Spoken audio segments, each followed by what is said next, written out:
የቀድሞ ፍቅረኛዋ ከዓመታት በኋላ ሲያገኛት በሰው ፊት አዋረዳት። ነገር ግን ቢሊየነሩ ባለቤቷ ዴቪድ ከጀርባው የደበቀው ሚስጥር የሁሉንም ህይወት እንደሚቀይር ማንም አልገመተም ነበር። አሽሊ በገዛ እህቷ ክሎይ የቅናት ሴራ፣ በእናቷ የገንዘብ ጥምና በጓደኛዋ ክህደት ውስጥ ተዘፍቃለች። ሰው ሁሉ ጠላት ሲሆንባት፣ ትላንቷ ዛሬዋን ሊገድለው ሲመጣ ይህች ምስኪን ሴት መቆሚያዋ የት ይሆን? አሽሊ በገዛ ደሟና ባጥንቷ የተገነባውን የክህደት ግንብ ስታፈርሰው ከጀርባው የሚወጡት ሚስጥሮች ግን እጅግ ዘግናኝ ነበሩ። ለመሆኑ እህት የራሷን ደም ለምን ታጠፋለች? እናትስ ለገንዘብ ብላ ልጇን ትከዳለች? ዴቪድስ በዚህ ሁሉ መሃል ከለላ ይሆናት ይሆን ወይስ እሱም ራሱ ሌላ ሚስጥር አለው? ክህደትን በጥንካሬ ውሸትን በእውነት የሚረተውን ይህንን የአይሻን አስገራሚ ታሪክ እስከ መጨረሻው ተከታተሉት። ሰላም ውድ ቤተሰቦቻችን እንደምን አላችሁ? ታሪኩን ከመጀመራችን በፊት ግን እስኪ ይህንን አስደናቂ ታሪክ ከየት ሆናችሁ እየተከታተላችሁት እንደሆነ አሁኑኑ ኮመንት ላይ ጻፉልን። የሁላችሁንም መስማት እንፈልጋለን። ያላችሁበትን ሀገር ወይም የከተማችሁን ስም ጻፉልን። ታሪክ ሰውን ይቀይራል ብላችሁ የምታምኑ ከሆነ ደግሞ በደግነት ላይክ አድርጋችሁ ጀምሩት። እንደዚህ አይነት አስተማሪ ታሪኮችን ማዳመጥ የምትወዱ ከሆነ በየቀኑ ወደ እናንተ የምናደርስበትን የዩቲዩብ ቻናላችንን ሰብስክራይብ በማድረግ ቤተሰባችንን ተቀላቀሉ። አዳዲስ ታሪኮች እንዳያመልጧችሁ የደወል ምልክቱን ተጫኑ። አሁን በቀጥታ ወደ ታሪካችን እንመለስ። ከመንገድ ራቅ አንተ የማትረባ ፈጣሪ ሆይ አንተ ማንም አይደለህም። ሳቅና የሹክሹክታ ድምጽ ሲከተለው አይኖቹ ሰፉ፣ ግን ግድ አልሰጠውም። እሱ ኩሩ፣ ጨካኝና እሷ አሁንም አቅም እንደሌላት እርግጠኛ ነበር። እሷ ግን አልተሰናከለችም። ከእንግዲህ ቀጥ ብላ ትቆማለች። ረግታ ተመለከተችው። እሱ ፈጽሞ ሊገምተው የማይችለውን ሚስጥር እየደበቀች ነበር። አዲሱ ባለቤቷ ዝም ብሎ ሰው አልነበረም፣ ቢሊየነር ነበር። ከጥቂት ደቂቃዎች በኋላ አንዲት ጥቁር የቅንጦት መኪና መጣ። የተሰፉ ልብሶችን የለበሱ ወንዶች። የነሱ መገኘት በገበያ ማዕከል ውስጥ ጸጥታ እንዲሰፍን አደረገ።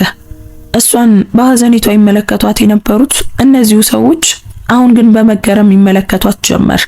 ይህ የጭካኔ የትዕቢትና የመጨረሻው የኃይል መገለባበት ታሪክ ነው። እሷ ከማን ጋር እንዳለች በተረዳበት ቅጽበት ምን የሚሆን ይመስላችኋል? አሽሊ እንዴት መደበቅ እንዳለባት በመማር በሚመጣ አይነት ስምታ ከባሱ ወረደች። በትውልድ ከተማዋ ማንም እንድትመለስ አልጠበቀም እና ቢጠብቁ ኖሮ ከዓመታት በፊት በሁለት የተቀደዱ ቦርሳዎችና በክህደት በተሰበረ ልብ ለቃ የሄደችውን ያቺኑ አሽሊ ይጠብቁ ነበር። እንደዚያ ማሰባቸው ህይወቷን ቀላል ያደርግላታል። እውነቱን የሚያውቁ ሰዎች ባነሱ ቁጥር ሰላማዊ ይበልጥ የተጠበቀ ይሆናል። ኮቷን ጠበቅ አድርጋ ወደ ዋናው መንገድ ተጓዘች። ምንም የተለወጠ ነገር የለም። ያው የተሰነጠቁ የእግረኛ መንገዶች፣ ሰዎች አሁንም በመስኮት በኩል የሚያዙባቸው ያው ምግብ ቤቶች። ጀስቲን አሳፈርሽኝ ስላላት እያለቀሰች ወደ ቤት ትሄድበት የነበረው ያው ቦታ፣ ያ ትውስታ። አሁን ግን አገጯን ቀና አድርጋ በጽናት የሰዎችን አይን ላለመሳብ በጥንቃቄ ተጓዘች። እስካሁን የምታውቀውን ሰው ማየት አልፈለገችም። ለመተንፈስ የአንድ ቀን እረፍት ፈለገች። ስልኳ ጠራ። ከዴቪድ የተላከ መልእክት ነበር። እዚህ በሰላም ደርሻለሁ። ራሷን መቆጣጠር ከመቻሏ በፊት ፈገግ አለች። አዎ ሁሉም ነገር ሰላም ነው፣ በቅርቡ ደውላለሁ። በትንሽ የልብ ቅርጽ ምልክት መለሰላት። ምንም አይነት ድራማ የሌለበት። እሱ የሚያናግራት በዛ መንገድ ብቻ ነው። ሁልጊዜም ለስላሳ፣ የማይገፋፋ፣ የማይጮህ። ዓለም ወይዘሮ ዴቪድ ሄል መሆኗን መቼ ማወቅ እንዳለበት እንድትመርጥ ፈቃድ ሰጥቷታል። እዚህ ያለ ማንም ሰው ያገባች መሆኗን እንኳን አያውቅም። ህይወቷ መቀየሩን ማንም ሰው አላወቀም እና ለአሁኑ ያንን በዛው መንገድ ፈለገችው። ዝግጁ ከመሆኗ በፊት የእናቷ ቤት ጋር ደረሰች። ትንሽዬዋ በረንዳ ላይ ያለች መብራት እንደ ሁልጊዜው ትቆራረጥ ነበር። የበር ደውሉ ልክ የ18 ዓመት ልጅ እያለች እንደነበረው ተጣብቋል። አንዳንድ ነገሮች መጠገን አይፈልጉም። ለማንኳኳት እጇን አነሳች። ጣቶቿ ሳይነኩት በሩ ተከፈተ። አሽሊ! የክሎይ ድምጽ ወደማይደርስ ፈገግታ ተለወጠ። አሽሊ መጣሽ? አሽሊ የዋ ፈገግታ አሳየች። ሰላም ክሎይ። ክሎይ ልትለብሰው በማትፈልገው ኮት ውስጥ እንደ መታጠር በሚሰማ አቅፍ ውስጥ ከተተቻት። እናቴ ውስጥ ናት፣ እየጠበቀች ነበር። ከዚያም ወደ ኋላ ተደግፋ የአሽሊን ልብስ በአንድ ስለታም እይታ ቃኘችው። ምንም አልተለወጥሽም፣ ቀለል እንዳልሽ ነሽ። ይሄው መጣ የመጀመሪያው ትንኮሳ።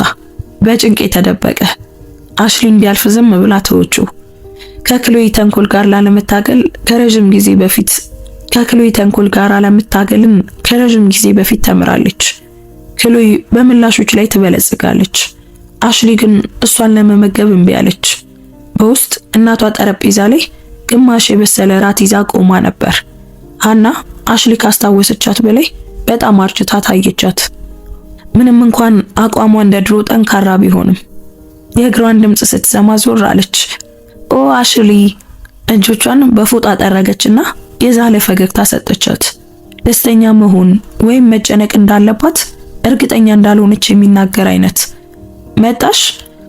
አዎ እማዬ መጥቻለሁ። አሽሊ ቀረብ አለች። እንዴት ነሽ እማዬ? ሀና ቀለል አድርጋ አቀፈቻት። ቀለል ያለ ግን ደግሞ ሞቅ ያለ ግን ቤት እንደመሆን አይነት አልነበረም። ቀደም ብለሽ መደወል ነበረብሽ። የሆነ ነገር እናዘጋጅ ነበር። አይ ግርግር አልፈለኩም አሽሊ መለሰች። ክሎይ ያኮረፈች። አይ እንደዚህማ አትበይ። የአሽሊ መንጋጋ ጠበቀ፣ ግን ምንም ምላሽ አልሰጠችም። ገና አሁን አልነበረም። እራት በቀጭን በረዶ ላይ እንደ መቀመጥ ያህል ተሰማ። እያንዳንዱን አረፍተ ነገር ላዩን ትንሽ ይሰነጥቋል። እናቷ የት እንደነበረች፣ ምን ስታደርግ እንደቆየች፣ ከማን ጋር እንደነበረች ደብዛዛ ጥያቄዎችን ጠየቀቻት። ክሎይ ፍላጎቷን ለመደበቅ እንኳን አልሞከረችም። አሽሊ ባቆመች ቁጥር ክሎይ ልትከፍተው የምትችለውን ስንጥቅ እየፈለገች ወደፊት ትጠጋለች። ክሎይ ሰላጣውን እንዳስቀየማት ነገር እየወጋች ጠየቀቻት። ወይስ ይሄ ሌላኛው ምዕራፍሽ ነው? እኔ ስለ ምዕራፎች ለመነጋገር አይደለም እዚህ የመጣሁት፣ አሽሊ በዝግታ መለሰች። ክሎይ ሳቀች።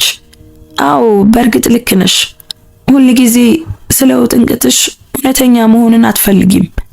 ሀናም ተነፈሰች። ክሎይ ምን ነው? ጥያቄ እኮ ነው እየጠየኩሽ ያለሁት። አሽሊ ሹካዋን አስቀመጠች። ወደ ቤት የመጣሁት ለጉብኝት ብቻ ነው። ያ ነው? እሺ ያ ብቻ ነው? ክሎይ ደገመችው። ለአመታት ጠፍተሽ ነበር። አትደዊም፣ ትክክለኛ መረጃም አትልኪም እና አሁን እንደ ሩቅ ዘመድ ለጉብኝት መጣሁት ያለሽ? ፈገግቷ ስለታም ሆኖ ተለጠጠ። ምን ተፈጠረ? ነገሮች እንደገና ተበላሹ? አሽሊ ከጎድን አጥንቷ በታች የድሮ ሙቀት ሲገባ ተሰማት። ድሮ እንደ ውርደት ትሳሳትበት የነበረው ሙቀት አሁን ግን አረጋግታ ለመያዝ እንደተማረችው ቁጣ አወቀችው። ደህና ነኝ፣ ከደህናም በላይ ነኝ። የክሎይ አይኖች ጠበቡ። መቆጣጠር የማትችላቸውን መልሶች አልወደደቻቸውም። በእርግጥ በእነዚህ ቀናት የተሰበረ ሰው እንደዚህ ደህና ነኝ የሚል ይመስለኛል። ሀና ልታስቆማት ይመስል እጇን ዘረጋች። ክሎይ ግን እጇን አነሳች። እማዬ አንታለል፣ አሽሊ በስሟ ምንም የላትም። አሁን ሙሉ አቅሟ ላይ አይደለችም። እሱን ማመን ምንም ማለት አይደለም። እኛ ቤተሰብ ነን። አሽሊ ድምጿ የተረጋጋ ነበር። ምንም የላትም ብለሽ እንድታስቢ ያደረገሽ ነገር ምንድን ነው? ክሎይ አይኖቿን አርገበገበች። ምን ነው እውነት አይደለም እንዴ? አሽሊ ከዚያ በላይ የሆነ ነገር ይኖራታል የሚለው ሐሳብ አስቂኝ ይመስል በሳቅ ተናገረችው። አሽሊ ልትነግራት ፈለገች፣ ሊያልፍላት፣ ግን እውነቱን በውስጧ ደብቃ ያዘችው። በፈለገች ጊዜ ትገልጠዋለች እንጂ ማንም ስለጎነተላት አይደለም። ጨዋታው ተቀየረ፣ ግን ውጥረቱ አልጠፋም። ሀና ነገሮችን ለማለሳለስ በመሞከር ጣፋጭ አቀረበች። ግን ክሎይ ደም እንደምትፈልግ አሳ ነባሪ አሽሊን እየዞረች ትጠብቃት ነበር። ከራት በኋላ አሽሊ ንጹህ አየር ለማግኘት ወደ ውጭ ለመውጣት ፈቃድ ጠየቀች። ያኔ ነበር የክሎይ ድምጽ ከኩሽና ሲመጣ የሰማችው። ስለታምና በፍጥነት የሚንሹካሹክ። ባዶ እጇን ተመለሰች አለች ክሎይ። እንደምትመለስ ነግሬሽ ነበር። እሷ አሁን ተስፋ የቆረጠችና አቅጣጫ የሌላት ናት። እንደገና ለመጠቀም ቀላል ትሆናለች። አሽሊ ደነዘዘች። እያንዳንዱ ቃል ውስጧ ሲሰምጥ አይኖቿ ዝቅ አሉ። የጀስቲን ድምጽ ቀጥሎ መጣ። ዝቅተኛ ግን ግልጽ። ጥሩ፣ እኔም የምፈልገው ያንን ነው። ተስፋ ከቆረጠች የምሰጣትን ማንኛውንም እርዳታ ትቀበላለች። የአሽሊ ሆድ ተረበሸ። ጀስቲን በቤት ውስጥ ነበር። ክሎይ ያስገብተው ነበር።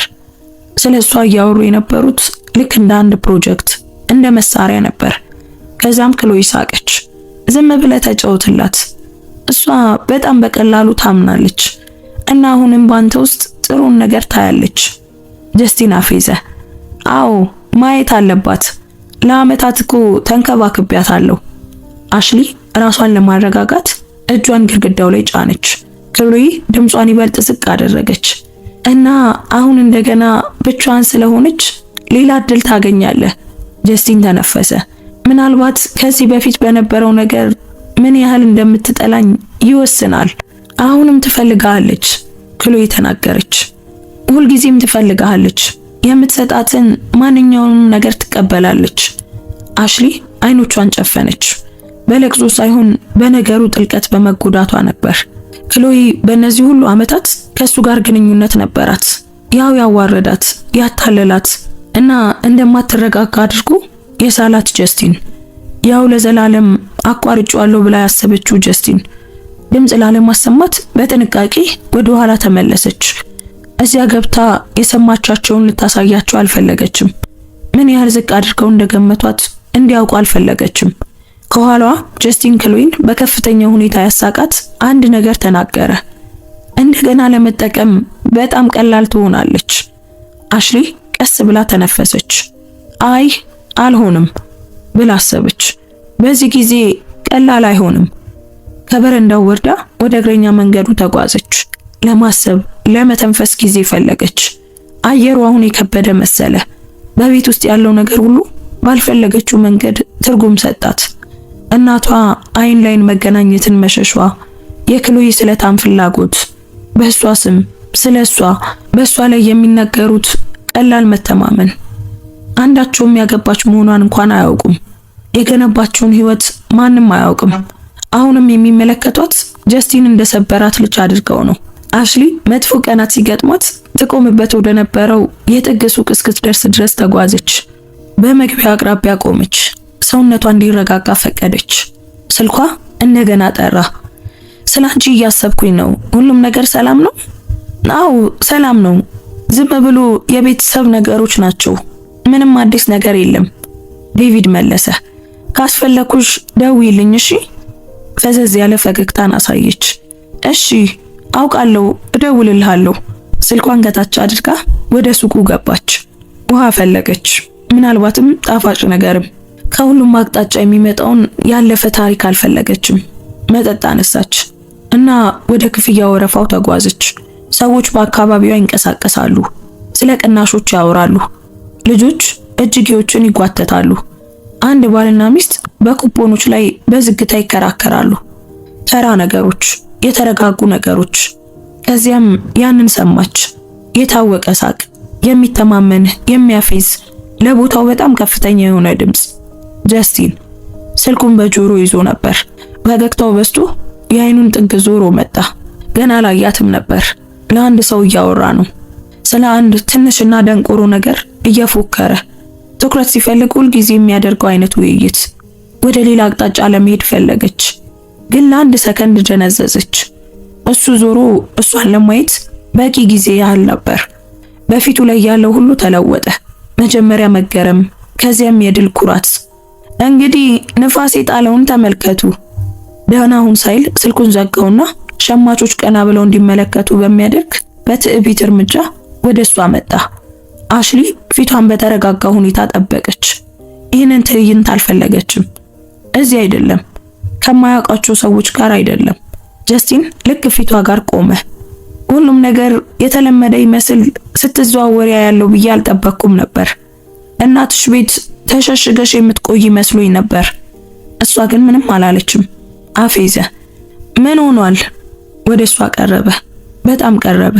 አሁንም በጣም ለስላሳ፣ በጣም ስስ ነሽ አይደል? ችግርሽ ይሄ ነው። አሁንም ደካማ ነሽ። አሽሊ በመካከላቸው ወዳለው ቦታ ዘረጋችና ወደ ጎን ዞር አለች። ነገር ግን እርሱ ትከሻዋን ገፋት። ሊጥላት በሚችል ሁኔታ አይደለም፣ ዝም ብሎ ሊያዋርዳት በሚችል ሁኔታ። ከመንገድ ይራቅ፣ አንተ የማትረባ ሞኝ፣ አንተ ምንም አይደለህም። ራሶች ዞሩ። አንድ ሰው ደነገጠ። አንዲት ገንዘብ ተቀባይ በሂደት ላይ እያለች አቆመች። አንድ ትንሽ ልጅ በራሱ የሚኮራውን ሰው በግርም ተመለከተው። ጀስቲን ሳቀ። እንደሚያዝንላት ሁሉ ራሱን እየነቀነቀ ነበር። አሁንም ዋጋ እንዳለሽ ሰው ትመላለሻለሽ? በጣም ደስ ይላል። አሽሊ ቀጥ ብላ ቆመች። ረክታ ዝም ብላ ራሷን ተቆጣጥራ ለማጎንበስ እምቢ አለች። እሱ ከሚፈልገው ስሜት አንዲት ጠብታ እንኳን ለመስጠት አይሆንም አለች። እሷ እንድትሰበር ጠበቀ። እሷ ግን አልተሰበረችም። ያ ደግሞ ከምንም ነገር በላይ አበሳጨው። ጮክ ብሎ አፌዘባትና ሁሉም እንዲያይ በይፋ መግፋቱን እርግጠኛ ሆኖ አለፋት። ሲሄድ ተመለከተችው። ልቧ እንደረጋ ነው። በዚህ ጊዜ አልተንቀጠቀጠም፣ አልደማም። ጀስቲን የማያውቀውን ነገር እሷ ታውቃለች። ይህ ሁሉ እንደሚጠብቀው አላበቃም። ወደ ቤት ለመመለስ እንደገና ለመተንፈስ ተዘጋጅታ ከሱቅ ለመውጣት ዞረች። እሱ ገና እንዳልጨረሰ አላወቀችም ነበር። እሷን ማዋረዱን አልጨረሰም ነበር እና ከደቂቃዎች በኋላ በእሷ ምክንያት መላው የገበያ ማዕከል ጸጥ እንደሚል አላወቀችም። ግን ያ ቅስፈት ገና አልደረሰም። ወደ ውጭ ወጣች። ቀዝቃዛው አየር ፊቷን ነካው። ሰዓቷን አየች። የዴቪድ ጥሪ ሊደርስ ጥቂት ቀርቷል። ድምፁን መስማት ፈለገች። ግን እንዲህ ባለ ሁኔታ አይደለም። የጀስቲን ቃላትን ቁርጥራጭ አሁንም በቆዷ ላይ ተሸክማ አይደለም። ወደ እናቷ ቤት አንድ እርምጃ ተራመደች። ከዚያም ከኋላ ድምፅ ሰማች። አሽሊ። ዞር ሳትል ክሎይ መሆኗን አወቀች። ክሎይ በፍጥነት ወደ እሷ መጣች። ጉንጮቿ ቀልተዋል። ቁጣ ይታይባታል። ለጀስቲን ምን አልሽው? አሽሊ አይኖቿን አርገበገበች። ምን ነው? ለምን? ህይወቱን እንዳበላሸውበት ሰው በቁጣ አለፈኝ። ክሎይ ተናገረች። ምን እንደተፈጠረ ጠየቅኩት እና እሱ አንቺ እንደገና ድራማ እየሰራሽ እንደሆነ ነገረኝ። ከሱ ጋር አንድ ነገር ጀመርሽ እንዴ? አሽሊ ተመለከተቻት። አይ አላነጋገርኩትም። አንድ ነገርማ ብለሹ መሆን አለበት። ክሎይ እየቀረበች ተናገረች። ጀስቲን ዝም ብሎ ለምንም ነገር እንደዚህ አይበሳጭም። ለምን እሱን ራሱን አትጠይቂው? አሽሊ በተረጋጋ ሁኔታ መለሰች። ክሎይ አፌዘች።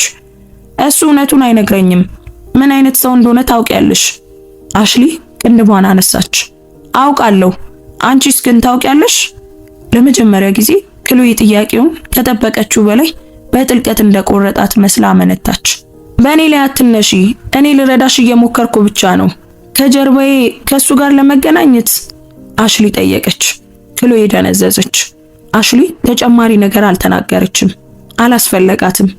ዝምታው በቂ ነበር። ክሎይ ምላሽ ከመስጠቷ በፊት አሽሊ አለፈቻት። ወደ ኋላ ዞር ብላ አላየችም። የክሎይ ስሜት ከብስጭት ወደ ፍርሃት ሲቀየር አላየችውም እና ጀስቲን በገበያ ማዕከሉ መተላለፊያ ላይ ሆኖ ሁለቱንም ችግርን በሚያመላክት ስሌት የተሞላ እይታ ሲመለከታቸውም አላየችውም። እሷ ዝም ብላ ጉዞዋን ቀጠለች። እያንዳንዱ እርምጃዋ ነገሮች ሁሉ ወደሚገለባበጡበት ቅስፈት እየመራት እንደሆነ ሳታውቅ ዝም ብላ ተራመደች። አሽሊ በሐሳብ እየተናወጠች ወደ እናቷ ቤት ተመለሰች። ሳትታወቅ ለመግባት በማሰብ የፊተኛውን በር በቀስታ ገፋችው። ነገር ግን ከሳሎን ድምጾች መጡ። እናቷና ክሎይ በፍጥነት እያወሩ ነበር። ተጨናንቀዋል። ድምጻቸው ልክ ሲከራከሩ እንደነበረው ስለታም ነበር። አሽሊ ሳትታይ ከኮሪደሩ አጠገብ ቆመች። እየነገርኩሽ ነው፣ እሷ እንግዳ ነገር እያደረገች ነው፣ ክሎይ ተናገረች። ለጀስቲን ምንም አይነት ምላሽ አልሰጠችውም። አንድ ጠብታ እንባ እንኳን የለም። የሃና ድምጽ ተቆራረጠ። ምናልባት አሁን ጠንካራ ሆና ይሆናል። ጠንክራ ወይስ አንድ ነገር እየደበቀች? ክሎይ ጠየቀች። ዝም ብላለች። በጣም ዝምተኛ ሆናለች። አሽሊ አንድ ነገር ካልፈለገች በስተቀር ወደ ቤት መቼም አትመጣም። ሃና ተነፈሰች። እሷ ልጃችን ናት። ይህ ከዚህ በፊት ሁከት ከመፍጠር አላገዳትም። የአሽሊ ደረት ጠበቀ። እነሱ የማትኖርበትን የሷን ስሪት አመኑ እና ስለሷ የሚያወሩት እንደሚንከባከቡት ቤተሰብ ሳይሆን እንደሚቆጣጠሩት ችግር ነበር። ተጨማሪ ነገር ከመናገራቸው በፊት ወደ ክፍሉ ገባች። ተመልሻለሁ። ሁለቱም ሴቶች ስርቆት ላይ እንደተያዙ ሁሉ ደነገጡ። ክሎይ ተረጋጋች። ስለ እራት እያወራን ነበር። በድንገት ጠፋሽ። አዎ አየር አስፈልጎኝ ነበር። አሽሊ እውነተኛ መሆኗን የሚናገር አንድ ለስላሳ ነገር በመፈለግ ሁለቱንም ተመለከተቻቸው። ነገር ግን ምንም አላገኘችም። ሀና ጠረጴዛው ላይ ያለውን የውሃ ብርጭቆ አነሳች። እዚህ ነው የምታድሪው? የእንግዳ ማረፊያ ክፍሉን ላዘጋጅ እችላለሁ። አሽሊ አመነታች። ማደር አልፈለገችም። እዚህ ደህንነት አልተሰማትም። የድሮ ቁስሎቿ እየተከፈቱና ሚስጥሮች በየጥጉ ተደብቀው እያሉ ማደር አልፈለገችም። ነገር ግን አሁን መልቀቅ መመለስ የማትፈልገውን ጥያቄዎች ያስነሳል። አሁን አድራለሁ። ክሎይ በግድ ፈገግ አለች። ጥሩ፣ ምናልባት ነገ መነጋገር እንችላለን። በእውነት መነጋገር። አሽሊ ራሷን ነቀነቀች፣ ግን ድምፁን አላመነችውም። ወደ እንግዳ ማረፊያ ክፍሉ ለመሄድ ፈቃድ ጠየቀች። በሩን ዘጋችና በአልጋው ጠርዝ ላይ ተቀመጠች። ስልኳ እንደገና ጠራ። ደህና ነሽ? መልእክቱን ተመለከተች። ጣቶቿ በስክሪኑ ላይ አረፉ። ለአንድ አፍታ ለዴቪድ ሁሉንም ነገር ሙሉውን አስቀያሚ እውነት ልትነግረው ፈለገች፣ ግን አቆመች። እሱን ስላላመነችው ሳይሆን የመጀመሪያው እውነተኛ ወደ ቤት ተመልሳ የመጣችበት ቅስፈት ባለፈ ታሪክ እንዲሸፈን ስላልፈለገች ነበር። ደህና ነኝ፣ ላርፍ ነው ስትል መለሰችለት። እሱም ከነቃሽ ደውይልኝ ብሎ መለሰላት። እሱ በጭራሽ እንደማይጫናት እሷ ራሷ በፈለገችው ጊዜ ራሷን እንድትገልጥ እንጂ በግድ እንደማይጠይቃት አመስጋኝ ሆና ረጅም ትንፋሽ ወሰደች። አልጋው ላይ ተኝታ አይኖቿን ጨፈነች። ረጅም ጊዜ አልተኛችም። ከኮሪደሩ የሚመጣ ጩኸት ቀሰቀሳት። የክሎይ ድምፅ በቤት ውስጥ አስተጋባ፣ በቁጣ። እንዴት እንደገና ልታስገቢያት ቻልሽ? እሷ ሁሉንም ነገር ታበላሻለች። አሽሊ ልቧ እየመታ ተንቀጠቀጠች። ወደ በሩ ተጠግታ በጥቂት ከፈተችው። ክሎይ ኮሪደር ውስጥ እየተመላለሰች በስልክ ታወራ ነበር። ጀስቲን ስማኝ፣ እሷ እኮ አሁን እንደ ድሮ አይደለችም። የሆነ ነገሯ ተቀይሯል። እየነገርኩ ነው። ካልተቆጣጠርናት ችግር ትፈጥራለች። የአሽሊ ትንፋሽ ቆመ። ክሎይ ቆም ብላ አዳመጠች። እንግዲያውስ ፈልግ። አላውቅም። ማንም ቢሆን ጠይቅ። ምናልባት አሁን ማንም የቀራት ሰው የለም። ክሎይ ዞራ ከመመለሷ በፊት አሽሊ በሩን እንደገና ዘጋችው። እያንዳንዱ ቃል ልታምነው ከምትፈልገው በላይ ጠልቆ ገባ። ክሎይ ስለ አሽሊ ደህንነት አልተጨነቀችም። የተጨነቀችው ስለ ጀስቲን እቅድና ከሷ እየደበቁት ስላለው ሚስጥር ነበር። አሽሊ ከቤት መውጣት እንዳለባት ከመወሰኗ በፊት ለረጅም ጊዜ እዚያው ቆመች። ኮቷን ይዛ በኋለኛው በር በኩል ሾልካ ወጣች። የሌሊቱ አየር ከዋናው መንገድ የሚመጣውን ለስላሳ የትራፊክ ድምፅ ተሸክሟል። ጥቂት ብሎኮች ርቆ ወደሚገኝ የገበያ ማዕከል ተጓዘች። እስከ ሌሊት ክፍት ነበር። ግድግዳዎቹን እየገመገመች ልትተነፍስ የምትችልበት የህዝብ ቦታ ፈለገች። በውስጡ ህዝቡ በሱቆች መካከል በዝግታ ይንቀሳቀሳል። የበዓል ቅናሽ ምልክቶች ከእያንዳንዱ መስኮት ጀርባ ያበራሉ። ሰዎች እየሳቁ ቦርሳዎችን ተሸክመው ያልተወሳሰበ ህይወት እየኖሩ ይንቀሳቀሳሉ። አሽሊ ምንም ነገር ሳትመለከት ተጓዘች። ማሰቧን ማቆም ፈለገች። ምንም እንዳይሰማት ፈለገች። ነገር ግን እጣ ፋንታ ገና ከሷ ጋር አልጨረሰችም ነበር። ሰፊው መተላለፊያ ላይ ጥጉን ስታልፍ እንደገና እሱ እዚያ ነበር። ጀስቲን። እሷ ወደ ኋላ ለመመለስ ከመቻሏ በፊት አያት። አይኖቹ በክፉና በጉጉት ስሜት በሩ። አሁንም ተቆጥቷል። ቀደም ብሎ በሱቅ ውስጥ ለፈለገው ድራማ ምላሽ ስላልሰጠችው አሁንም አፍሯል። አሁንም የሷ የሆነ አካል ያለው ይመስል በዛው ትዕቢተኛ እርምጃው ወደሷ መጣ። አሽሊ ለመሸሽ ሳትፈልግ ረግታ ቆመች። እንግዲህ አለ፣ ሌሎች ገዢዎች እንዲሰሙት ድምጹን ከፍ አድርጎ። ሰዎችን ለማነጋገር ራሷን በጣም እንደ ትልቅ የምትቆጥር ልዕልት ካልሆነች በቀር። አሽሊ ድምጿን አረጋጋች። እኔ ምንም አይነት ችግር አልፈልግም። ጀስቲን ሳቀ። ዘግይቷል። ቀደም ብለሽ ሞኝ ብለሽኛል። ራስን እንደዛ ያስመሰልከው አንተ ነህ በዝግታ ነገረችው። ግን ደግሞ ስለታም በሆነ ድምጽ አይኖቹ ጨለሙ። አሁንም ያ ባህሪ ያለሽ። ሁሉም ሰው ተስፋ ቢቆርጥብሽም አይገርምም። በአቅራቢያ ያሉ ጥቂት ሰዎች እርምጃቸውን ቀነስ አደረጉ። ጀስቲን ድምጹን ዝቅ አድርጎ ቀረበ። ነገር ግን ጠበኝነቱ አልቀነሰም ነበር። ማን ይሆንሽ ይመስልሻል? አንቺ ማንም ነሽ? አንቺ ለታገሱሽ ብቸኛ ሰዎች ጀርባሽን ሰተሽ ወጥተሻል። አሽሊ አልተንቀሳቀሰችም። ለሱ እርካታን አትሰጠውም። ወደሷ ተጠጋ። እህትሽ ቀደም ብላ ምን እንደነገረችኝ ታውቂያለሽ? ባዶ እጇንና ተስፋ ቆርጣ ተመልሳለች አለችኝ። ሌላ የምትሄጂበት ቦታ እንደሌለሽ ነገረችኝ። እናም ልክ ናት። አሽሊ ራሷን መቆጣጠር ከመቻሏ በፊት ደነገጠች። ጀስቲን ያንን አየና ፈገግ አለ። አሁንም ስስ ነሽ፣ አሁንም በጣም ደካማ ነሽ በሹክሹክታ ተናገረ፣ ሁልጊዜም ለስላሳ። ከዚያም ህዝቡ እንዲሰማው ድምፁን ከፍ አድርጎ አሁን ኩራት እንዳለሽ አታስመስይ፣ አንቺ ምንም አይደለሽም እንደገና ገፋት። በዚህ ጊዜ ግን በኃይል ነበር።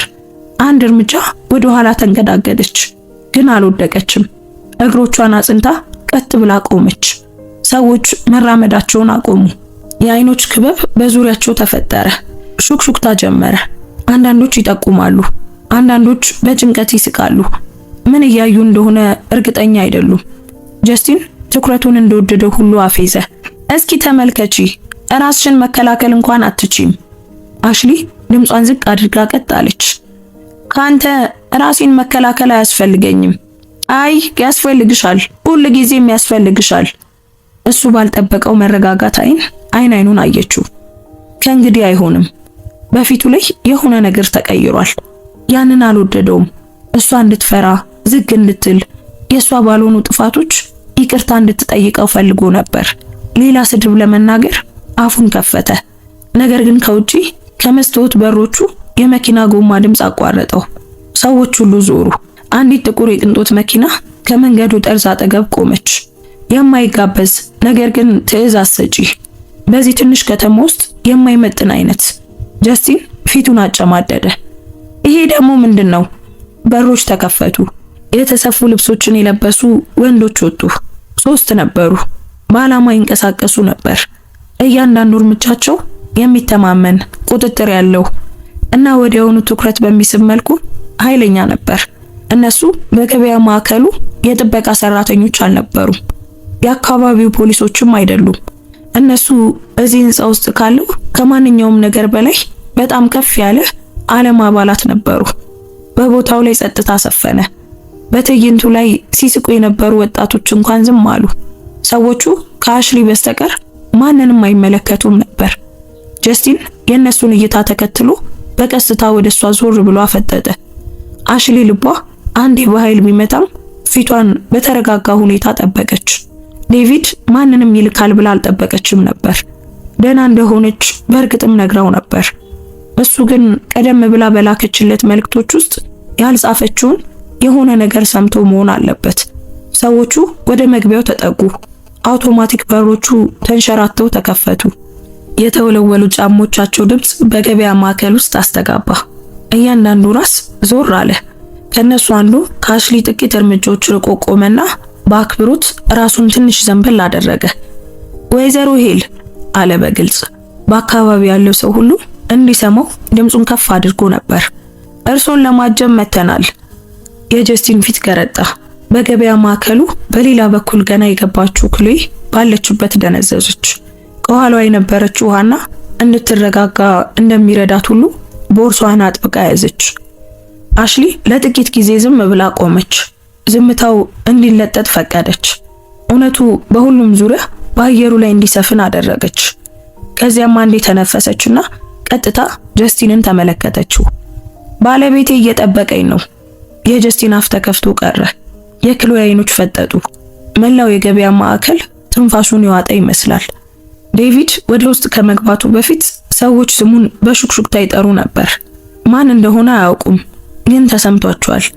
የሱ መገኘት በገበያ ማዕከል ውስጥ እንደ አየር መለወጥ ነበር። የማያውቁት ሰዎች ጀርባቸውን ቀጥ እንዲያደርጉና ድምጣቸውን ዝቅ እንዲያደርጉ የሚያደርግ አይነት። ዴቪድ በተረጋጋ እርምጃ ወደ ውስጥ ገባ። ምንም አይነት መጣደፍም ሆነ ድራማ የለም። አይኖቹ በቀጥታ ወደ አሽሊ ሄዱ። ህዝቡን ወይንም አሽሊን ወይንም ሌላ ማንንም አልተመለከተም፣ እሷን ብቻ። አሽሊ እሱ ከጎኗ እንደደረሰ ትንፋሿ ሲላላ ተሰማት። ያለምንም ግርግር እጇን በቀስታ ነካት። ደህና ነሽ ሲል አሁንም ስልጣን ባለው ለስላሳ ድምፅ ጠየቃት። እሷም ራሷን በመነቅነቅ ደህና ነኝ ስትል መለሰችለት። ለጥቂት ጊዜ ፊቷን አጥንቶ ተመለከተ። ከዚያም ቀጥ ብሎ ለመቆም ቢሞክርም ያልተሳካለትን ጀስቲንን ተመለከተ። የዴቪድ ገጽታ አልተለወጠም። ምንም አይነት ቁጣ፣ ምንም አይነት ጩኸት፣ ምንም አይነት ከፍተኛ ድምፅ የለም። ዝም ያለ ጥልቀት ያለው ስሜት ግን ከንዴት ይልቅ የሚከብድ ነበር። ምን ተፈጠረ? ዴቪድ አሽሊን ጠየቃት። እሷ ከመናገሯ በፊት ጀስቲን በግድ ሳቀ። ይህ አለመግባባት ነው።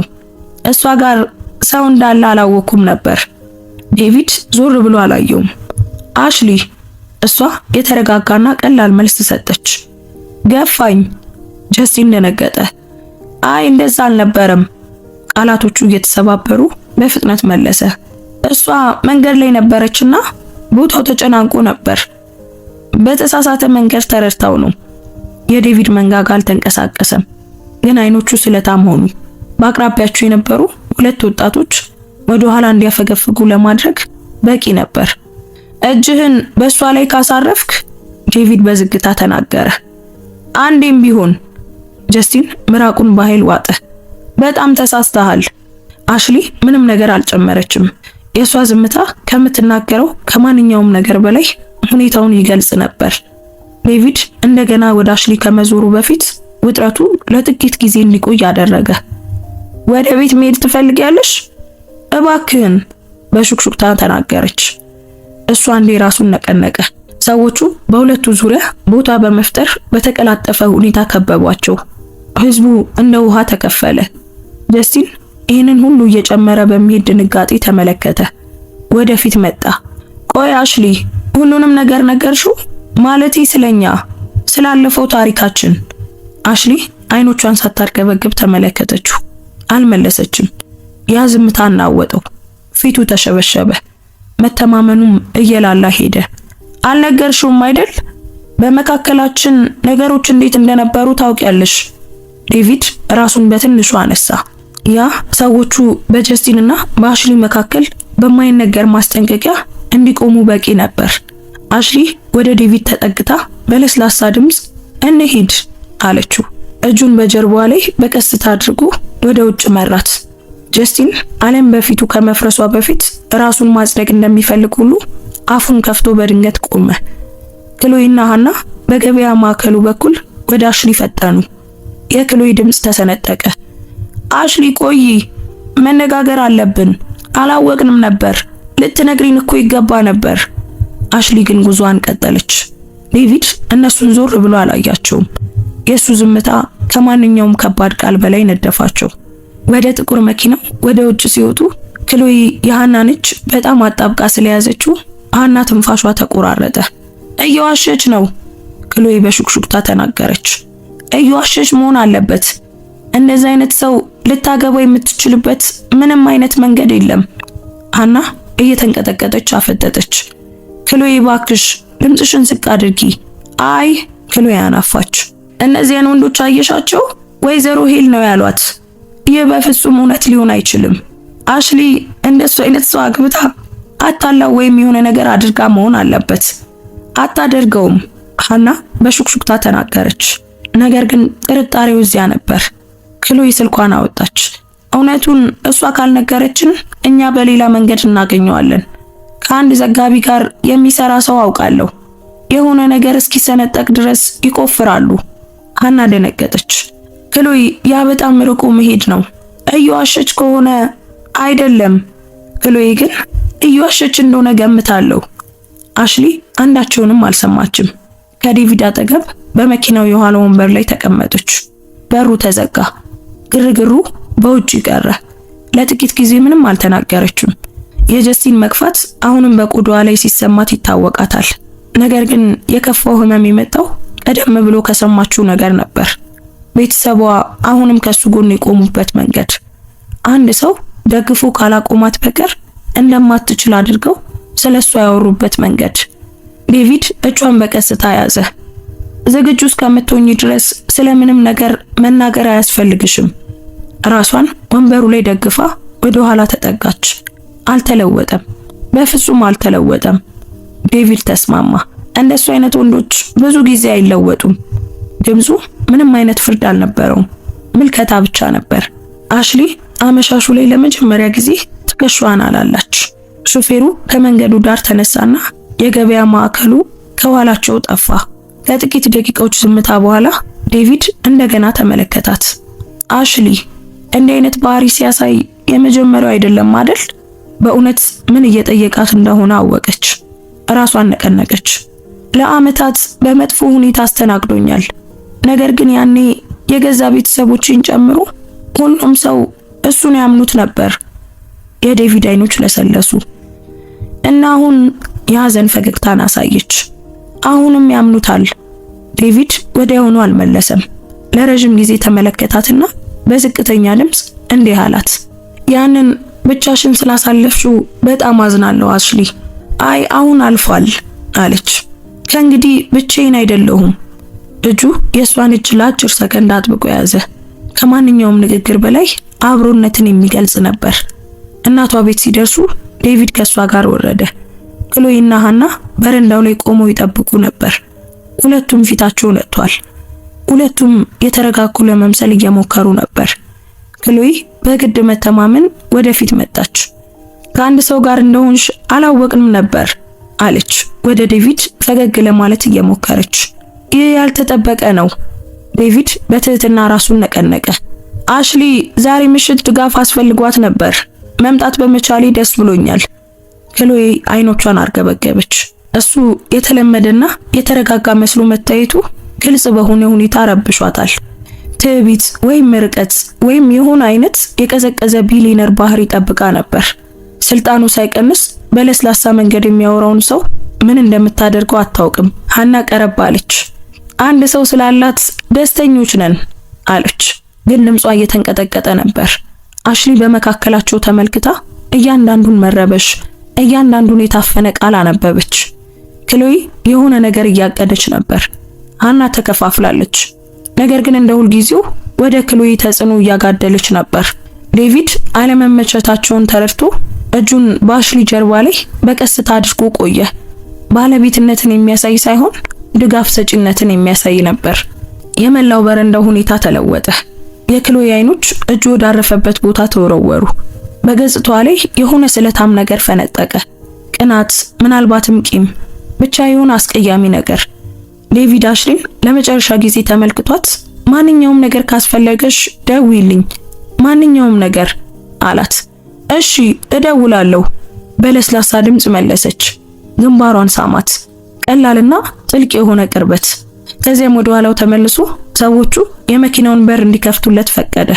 ክሎይ በድርጊቱ ተገርማ አፏን ከፈተች። የሃና እጅ በደረቷ አቅራቢያ ተንቀጠቀጠ። መኪናው ሄደ። ሶስቱን ሴቶች ባልተረጋጋ ዝምታ ውስጥ ትቷቸው ሄደ። ክሎይ መጀመሪያ ዝምታውን ሰበረችው። እሺ አሽሊ፣ ያ ሰው ባለቤትሽ እንደሆነ እንድናምን ትፈልጊያለሽ? አሽሊ ወደ በሩ አልፋ ተጓዘች። ክሎይ የፈለግሽውን ማመን ትችያለሽ። ይህ መልስ አይደለም። ክሎይ ወደ ውስጥ እየተከተለቻት ተናገረች። እንዴት አገኘሽው? መቼ ነው የተጋባችሁት? ለምን አልነገርሽንም? ምክንያቱም የእናንተ ጉዳይ ስላልነበረ አሽሊ በዝግታ መለሰች። ሃና ከኋላቸው በሩን ዘጋችው። አሽሊ ይህ ድንገተኛ ነው። ዴቪድ በጣም ታውቂያለሽ፣ ስኬታማ ይመስላል። አሽሊ ዞር አላለችም። ስኬታማ ነው ክሎይ አፌዘች።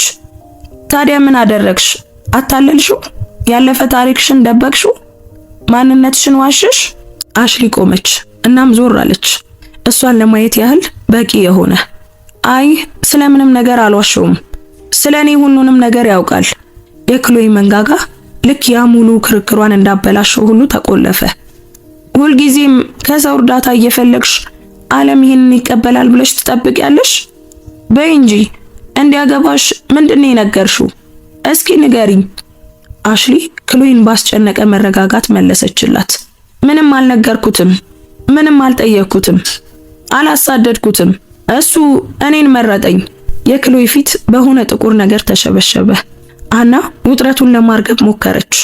አሽሊ ውዴ፣ ነገሮችን ለመረዳት ብቻ እየሞከርን ነው። እውነቱን ማወቅ እንፈልጋለን። አይ እናንተ ቁጥጥር ነው የምትፈልጉት፣ አሽሊ መለሰች። እውነት አይደለም። አሽሊ ወደ ክፍሏ ከሄደች በኋላ ክሎይ ሃናን ወደ ኩሽና ጎተት ታደረገቻት።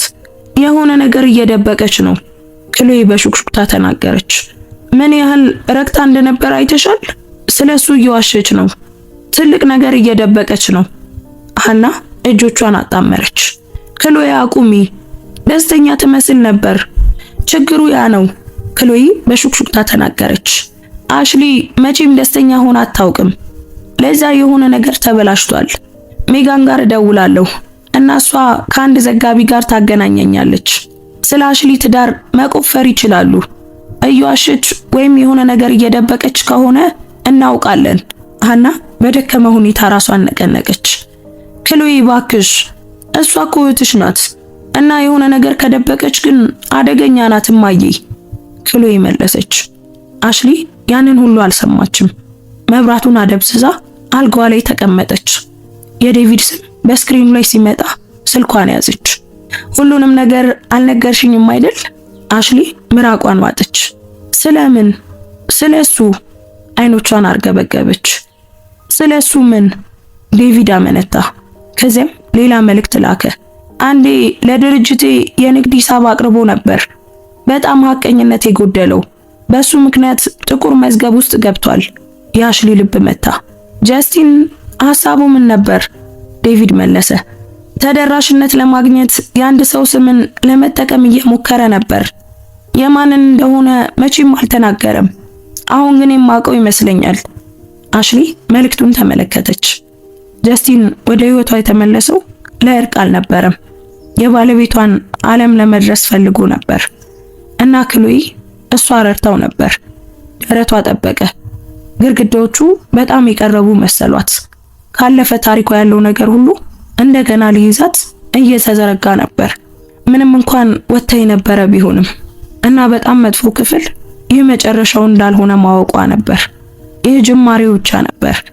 አሽሊ ያንን ሌሊት በጭንቀት ተኛች። አይኖቿን በጨፈነች ቁጥር የጀስቲን ማፌዝ ይታያታል። የክሎይ ተጠራጣሪ እይታ፣ የዴቪድ አሳሳቢ መልእክት። ፀሐይ ስትወጣ የሁሉም ነገር ክብደት እንደገና ሲጫናት ተሰማት። ተነሳች፣ ፊቷን ታጠበች፣ ትንፋሿን ለማስተካከል ሞከረች። በዝምታ ለማሰብ ወደ ኩሽና ገባች። ነገር ግን ክሎይ እዚያ ነበረች። ለዚያ ማለዳ በጣም በረካ ሁኔታ ፈገግ እያለች ስልኳን ትነካካለች። ሀና ጠረጴዛ ላይ ተቀምጣ ሻይዋን ሳትጠጣ ታማስላለች። ክሎይ ቀና ብላየች። እንደምን አደርሽ አለች በውሸት ጣፋጭነት። ጥሩ ተኛሽ? አዎ። አሽሊ ባጠገቡ አልፋ እየሄደች ነበር። ክሎይ ክርኖቿን ጠረጴዛ ላይ አስደገፈች። ታውቂያለሽ፣ በጣም አስገራሚ ነው። ትላንት ማታ ዴቪድን ፈለኩት። ባለቤትሽ በመሰረቱ እንደ መንፈስ ነው። ሀብታም፣ የግል ህይወቱን የሚጠብቅ፣ በጭራሽ ምንም ፎቶ የሌለው፣ ልክ እውነት ለመሆን በጣም ጥሩ እንደነበረ ነገር። አሽሊ ጀርባዋን ወደሷ አደረገች። ለግል ህይወቱ ዋጋ ስለሚሰጥ ነው። ጥሩ ነው፣ ክሎይ መለሰች። ሀና ልታረጋጋት ሞከረች። ክሎይ አይ አለች ክሎይ። አይኖቿ በአሽሊ ላይ ተተክለው ነበር። አሽሊ የሆነ ቢሊየነር አግብቻለሁ እያለች የምትዞር ከሆነ ማረጋገጥ መቻል አለባት። የለባትም? አሽሊ በቀስታ ዞረች። ላንቺ ምንም ማረጋገጥ የለብኝም፣ ክሎይ አፌዘች። እንግዲያውስ ሌሎች ሰዎች ጥያቄ መጠየቅ ሲጀምሩ ግድ አይሰጥሽም ማለት ነው፣ ሀና በስተመጨረሻ ተናገረች። ክሎይ ይበቃሻል። አሽሊ ተጨማሪ ለመስማት አልቆየችም። ከቤት ወጥታ በረንዳው ላይ ትንፋሽ ወሰደች። ስልኳ ጠራ። ዴቪድ ነበር። ደህና ነሽ? በታማኝነት መለሰች። በእውነቱ ደህና አይደለሁም። እንመጣ ትፈልጊያለሽ? አይ ገና ነው፣ አሁን አይደለም። ከመመለሱ በፊት ቆም አለ። እንግዲያውስ ምን እንደሚያስፈልግሽ ንገሪኝ። አሽሊ ምን እንደሚያስፈልጋት ብታውቅ ተመኘች። ሁሉም ነገር የተጠላለፈ መሰላት። ጭንቅላቷን ለማቅለል መራመድ ጀመረች። የማለዳው አየር ረዳት፣ ነገር ግን ሐሳቦቿ የተዘበራረቁ ነበሩ። ህይወት ከባድ ሲሆንባት ወደምትሄድበት ትንሽ ካፌ ደረሰች። አሁንም ያው ሽታ አለ። አሁንም እንደ መደበቂያ ቦታ ይሰማታል። የሚጠጣ አዘዘችና ጸጥ ያለ ጥግ ላይ ተቀመጠች። እንደ ተቀመጠች ግን አንድ ድምፅ አስደነገጣት። አሽሊ ቀና ብላ አየች። ኬቲ ከዓመታት በፊት አብራት ትሰራይ ነበረች። ምሳ ሰዓት ላይ አብራት ተቀምጣ የአሽሊ ክህደት ምን ያህል ጥልቅ እንደሆነ ከመረዳቷ በፊት ስለ ጀስቲን ትዕቢት የምታማርረው ሰው ኬቲ። አሽሊ በለስላሳ ሁኔታ ጠራቻት። ኬቲ አጥብቃ አቀፈቻት። መመለስሽን ሰማው። እንዴት ነሽ? ቆይ ልገምት። ጀስቲን እንደገና ህይወትሽን ሲኦል አድርጎታል አይደል? አሽሊ የዛለ ፈገግታ አሳየቻት። አሁን እንደዛ ነገር። ኬቲ ፊቷ ተቀመጠች። አልተለወጠም። እንደውም አሁን የባሰ ሆኗል። ራሱን የንግድ ሊቅ አድርጎ ያስባል። ባለፈ ታሪኩ ልክ እንደሚኮራበት ሁሉ ይፎክራል። የአሽሊ ሆድ ጠበቀ። በትክክል ስለምን ይፎክራል? ኬቲ ቀረብ አለች። ስለ አንቺ። አሽሊ ደነዘዘች። እኔ ያኔ እንዴት እንደምነግርሽ አላውቅም ነበር እና አንቺ ቀድሞውኑ ብዙ ነገር ውስጥ ነበርሽ። ነገር ግን ጀስቲን አንቺ ሳታውቂ በፊት ለአመታት ሲያታልልሽ እንደነበር ይፎክር ነበር። እውነተኛ ዋጋ ያለው ሰው እስኪያገኝ ድረስ አንቺን እንደ ልምምድ እንደሚጠቀምብሽ ለሰዎች ይናገር ነበር። አሽሊ ዝም አለች። ጣቶቿ በብርጭቆ ላይ ተበቁ። ኬቲ እጇን ዘረጋች። በጣም አዝናለሁ። ልክ የሱ ንብረት እንደሆንሽ አድርጎ ያወራ ነበር። በጣም አሰቃቂ ነበር። አሽሊ በደረቷ ላይ ያለውን ጸጥ ያለ ህመም እየታገለች ምራቋን ዋጠች። ከጉዳቱ የወጣች መስሏት ነበር። ነገር ግን እውነታው ጮክ ተብሎ ሲነገር መስማት አሁንም በጥልቀት ይቆርጣል። ስለነገርሽኝ አመሰግናለሁ፣ አሽሊ በለስላሳ ሁኔታ ተናገረች። ምንም አይደል። ኬቲ አመነታች። ደህና ነሽ? የምትፈልጊው ነገር አለ? አሽሊ በግድ ትንሽ ፈገግታ አሳየቻት። ደህና ሆናለሁ። ግን አልነበረችም። ገና አሁን አይደለም። ካፌውን ለቃ ወጣ። ቀዝቃዛው አየር ፊቷን በድጋሚ እንዲመታው ፈቀደች። ዴቪድ ደውሎ ድምፁ እንዲያረጋጋት ፈለገች። ግን የሆነ ነገር ከለከላት። በሱ ላይ ከመደገፏ በፊት የራሷን ጥንካሬ መሰብሰብ ነበረባት። ነገሮችን እያሰላሰለች በቀስታ በመንገዱ ላይ ተጓዘች። ጀስቲን ከመለያየታቸው በፊት ለረጅም ጊዜ ሲያታልላት ነበር። እናም ስለሱ ይፎክር ነበር። ስለሷ ምንም እንዳልሆነች አድርጎ ያወራ ነበር። እና አሁን ወደ ህይወቷ የተመለሰው ግድ እንደማይሰጠው በመምሰል እርቅ እንደሚፈልግ በማስመሰል ነበር። ግን እውነታው እርቅ አይደለም፣ ተደራሽነትን ነበር የፈለገው። ዴቪድ ትላንት ማታ አረጋግጦላታል። ጀስቲን ወደ ሂል ኮርፖሬሽን ለመግባት የአንድን ሰው ማንነትን ለመጠቀም ሞክሮ ነበር እና ጊዜው ጀስቲን ለአሽሊ እንደገና መደወል ከጀመረበት ጊዜ ጋር በትክክል ይገጥማል። ጀስቲን እሷን አልፈለጋትም፣ የእሷን ግንኙነት ነበር የፈለገው። አሽሊ ከአመታት በኋላ ለመጀመሪያ ጊዜ ቁጣ ተሰማት። ሐዘን፣ ፍርሃት ሳይሆን ቁጣ፣ የተቆጣጠረችውና ግልጽ የሆነ ቁጣ። ስልኳ እንደገና ጮኸ። መልእክቱን አየችው። አሁን ከዴቪድ አልነበረም፣ የዜና ማሳወቂያ ነበር። አርዕስቱ ደረቷን መታው።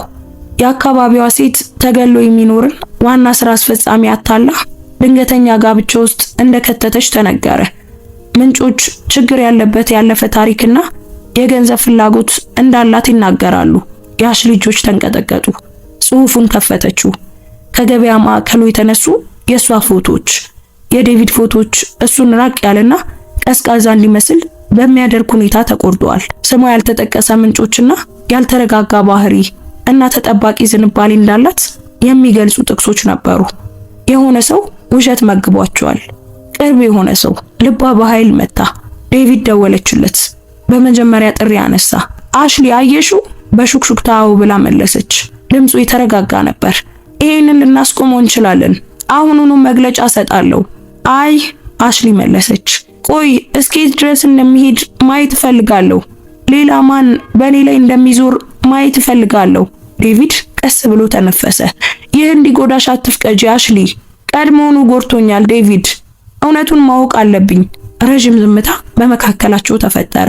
እዚህ ነኝ። የፈለግሽውን ብትወስኚ እኔ እዚህ ነኝ። ስልኳን ዘጋችሁ እና እንባ ሳይፈጠር በፊት አይኖቿን አሻሸች። ወደ እናቷ ቤት ስትመለስ ክሎይና ሃና ሳሎን ውስጥ ነበሩ። ክሎይ ስታያት ደነገጠች። አሽሊ ያ ጽሑፍ ምንድን ነው? እብደት ነው አይደል? እኛ ከሱ ጋር ምንም ግንኙነት የለንም። ሃና በፍጥነት ራሷን ነቀነቀች። አሽሊ እያንዳንዱን የጥፋተኝነት ስሜት እያነበበች ተመለከተቻቸው። አያለው አለች። ክሎይ በግድ ሳቀች። ማለቴ እነሱ ስላንቺ እንዴት ሊያውቁ ይችላሉ? ለአመታት እዚህ አልነበርሽም። ሃና እጆቿን አጣመረች። ምናልባት የሆነ ሰው ከዛ ሰው ጋር ሲያይሽ አይቶ ግምት ወስዶ ይሆናል። አሽሊ ድምጿን ለስላሳ አደረገች። ምናልባት የክሎይ አይኖች ወደ ስልኳ ተወረወሩ። ደህና፣ ለማንኛውም እኛ ሁልጊዜም ካንቺ ጋር እዚህ ነን። አሽሊ አልመለሰችም። ዞር ብላ ወደ ክፍሏ ገባች። ስልኳ እንደገና ጠራ። ሌላ መልእክት፣ የማይታወቅ ቁጥር፣ ምንም ቃል የለም፣ ፎቶ ብቻ ነበር። የአሽሊ ትንፋሽ ተቋረጠ። ጀስቲን እና ክሎይ ነበሩ። የዛሬ አይደለም፣ የቅርብም አይደለም፣ የቆየ የድሮ። ጀስቲን እጁን በክሎይ ላይ አድርጎ ክሎይ ወደሱ ተጠግታ እጁ በወገቧ ላይ፣ ፈገግቷ ለስላሳና ሚስጥራዊ፣ ራሶቻቸው በጣም ተቀራርበው። እውነቱ እንደ በረዶ መታት። ጀስቲን ያታለላት ከማታውቃቸው ሰዎች ጋር አልነበረም። ያታለላት ከገዛ እህቷ ከክሎይ ጋር ነበር። እና ክሎይ አሁን ብቻ አልነበረም የከዳቻት፣ ገና ከመጀመሪያው ከድታታለች። ይህ ክህደት አዲስ አይደለም፣ የቅርብም አይደለም፣ በአጋጣሚ የመጣም አይደለም። አሽሊ እነሱን እያጣች እንደሆነ ከማወቋ በፊት የጀመረ ነበር። አሽሊ ፎቶውን ተመለከተች። ትንፋሿ ተቆራረጠ። ክፍሉ ዞረባት። ከዚያም ሌላ መልእክት መጣ፣ ከፎቶ ጋር የተያያዘ ጽሑፍ። ልታውቂው ይገባ ነበር፣ ሁልጊዜም ካንቺ ይልቅ አንዳቸው ሌላኛቸውን መርጠዋል። አሽሊ የሳሎኑን በር መቼ እንደተከፈተ አታስታውስም። የምታስታውሰው በእጇ ያለውን ፎቶ ብቻ ነበር። ጣቶቿ የሚንቀጠቀጡበት መንገድና ሶፋው ላይ ምንም እንዳልተፈጠረ ተቀምጣ ክሎይን ስታይ አንገቷ ላይ የሚወጣውን ሙቀት። መነጋገር አለብን፣ አሽሊ ድምጿን ዝቅተኛና የረጋ አድርጋ ተናገረች። ክሎይ በጥፋተኝነት ሳይሆን በትንሽ ብስጭት ቀና ብላ አየች። አሁን ደግሞ ምንድነው? አሽሊ ስልኩን አወጣች። ፎቶ በመካከላቸው ደምቆ በራ። ይሄንን አስረጅኝ። ሀና ቀረብ አለች። ይህ አንቺና ጀስቲን ናችሁ? የክሎይ ገጽታ ንጹህ ሰው እንደሚያደርገው አልተለወጠም። ይልቁኑ መንጋጋዋ ጠበቀ እና አይኖቿ ደነደኑ። የተያዘች ትመስላለች፣ ግን እንዳልተያዘች ለመምሰል ትዕቢተኛ ነበረች። ከየት አገኘሽው? ክሎይ በቁጣ ጠየቀች። እሱ ምንም ለውጥ አይፈጥርም። ለምን እንደዚህ ከሱ ጋር እንደነበርሽ አስረጅኝ።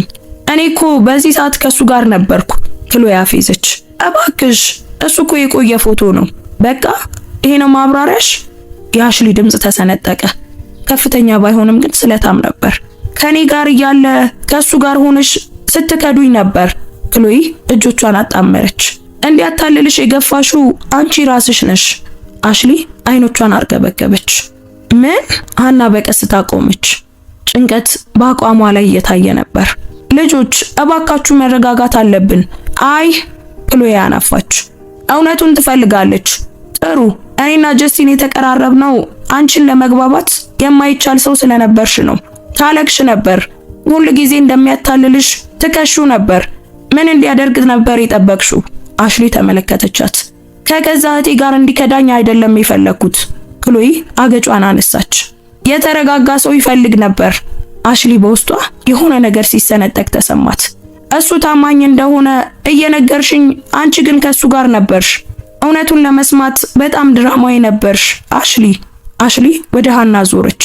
እውነታውን የሚያይ አንድ ሰው ለማግኘት ተስፋ በማድረግ ነበር። እማዬ፣ አንቺ ስለዚህ ነገር ታውቂ ነበር? ሀና ግንባሯን አሸሸች። እኔ ዝም ብለው ጓደኛ ማቾች መስለውኝ ነበር። አመንሻት? አሽሊ በሹክሹክታ ጠየቀች። ሀና አልመለሰችም። ያ ዝምታ በራሱ በቂ መልስ ነበር። አሽሊ በረዥሙ ተነፈሰች። ጀስቲን እኔ ስለገፈውት አይደለም ያታለለው የካደው መካድ ስለፈለገ ብቻ ነው። አንቺ ደግሞ ያንን እንዲያደርግ ረዳሹ።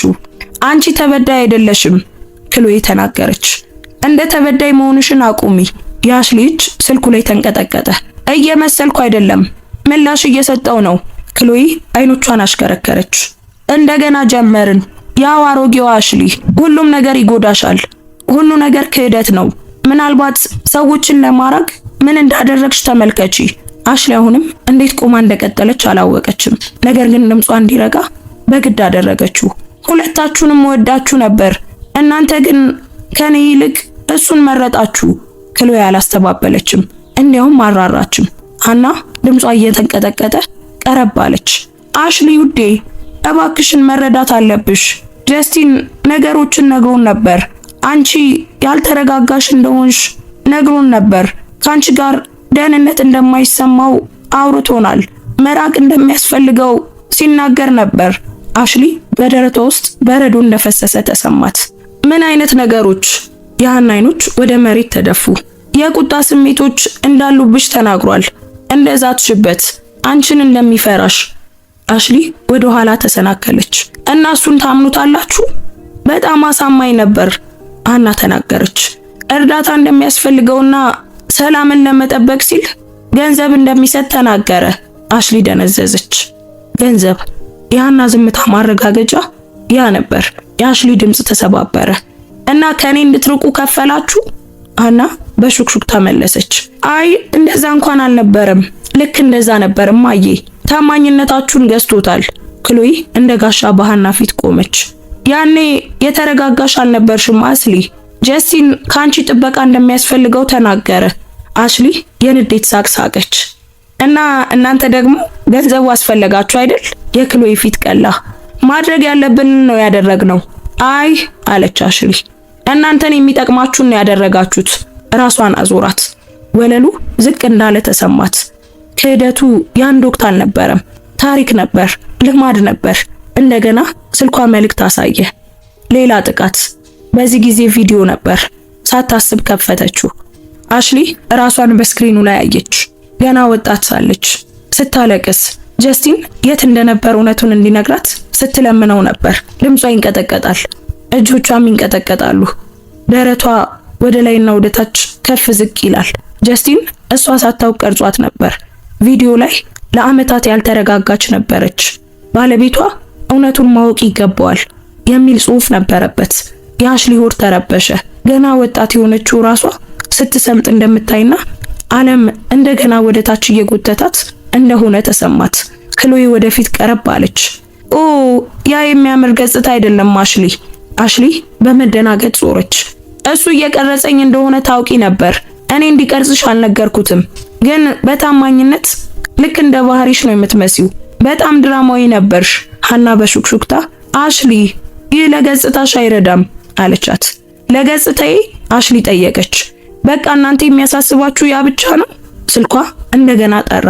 ከማታውቃቸው ሰዎች የሚመጡ ማሳወቂያዎች፣ አስተያየቶች፣ መሳለቂያዎች ጎረፉ። ሁሉንም ነገር ዘጋችሁ። መተንፈስ አልቻለችም። ወደ ኋላ ሳትመለከት ወጥታ ሄደች። ክሎይ ከኋላዋ ተጣራች። አሽሊ ግን ቃላቱን አልሰማችም። ሐሳቧ እስኪረጋጋ ድረስ በመንገዱ ላይ ተጓዘች። ስልኳ ጠራ። ዴቪድ ነበር።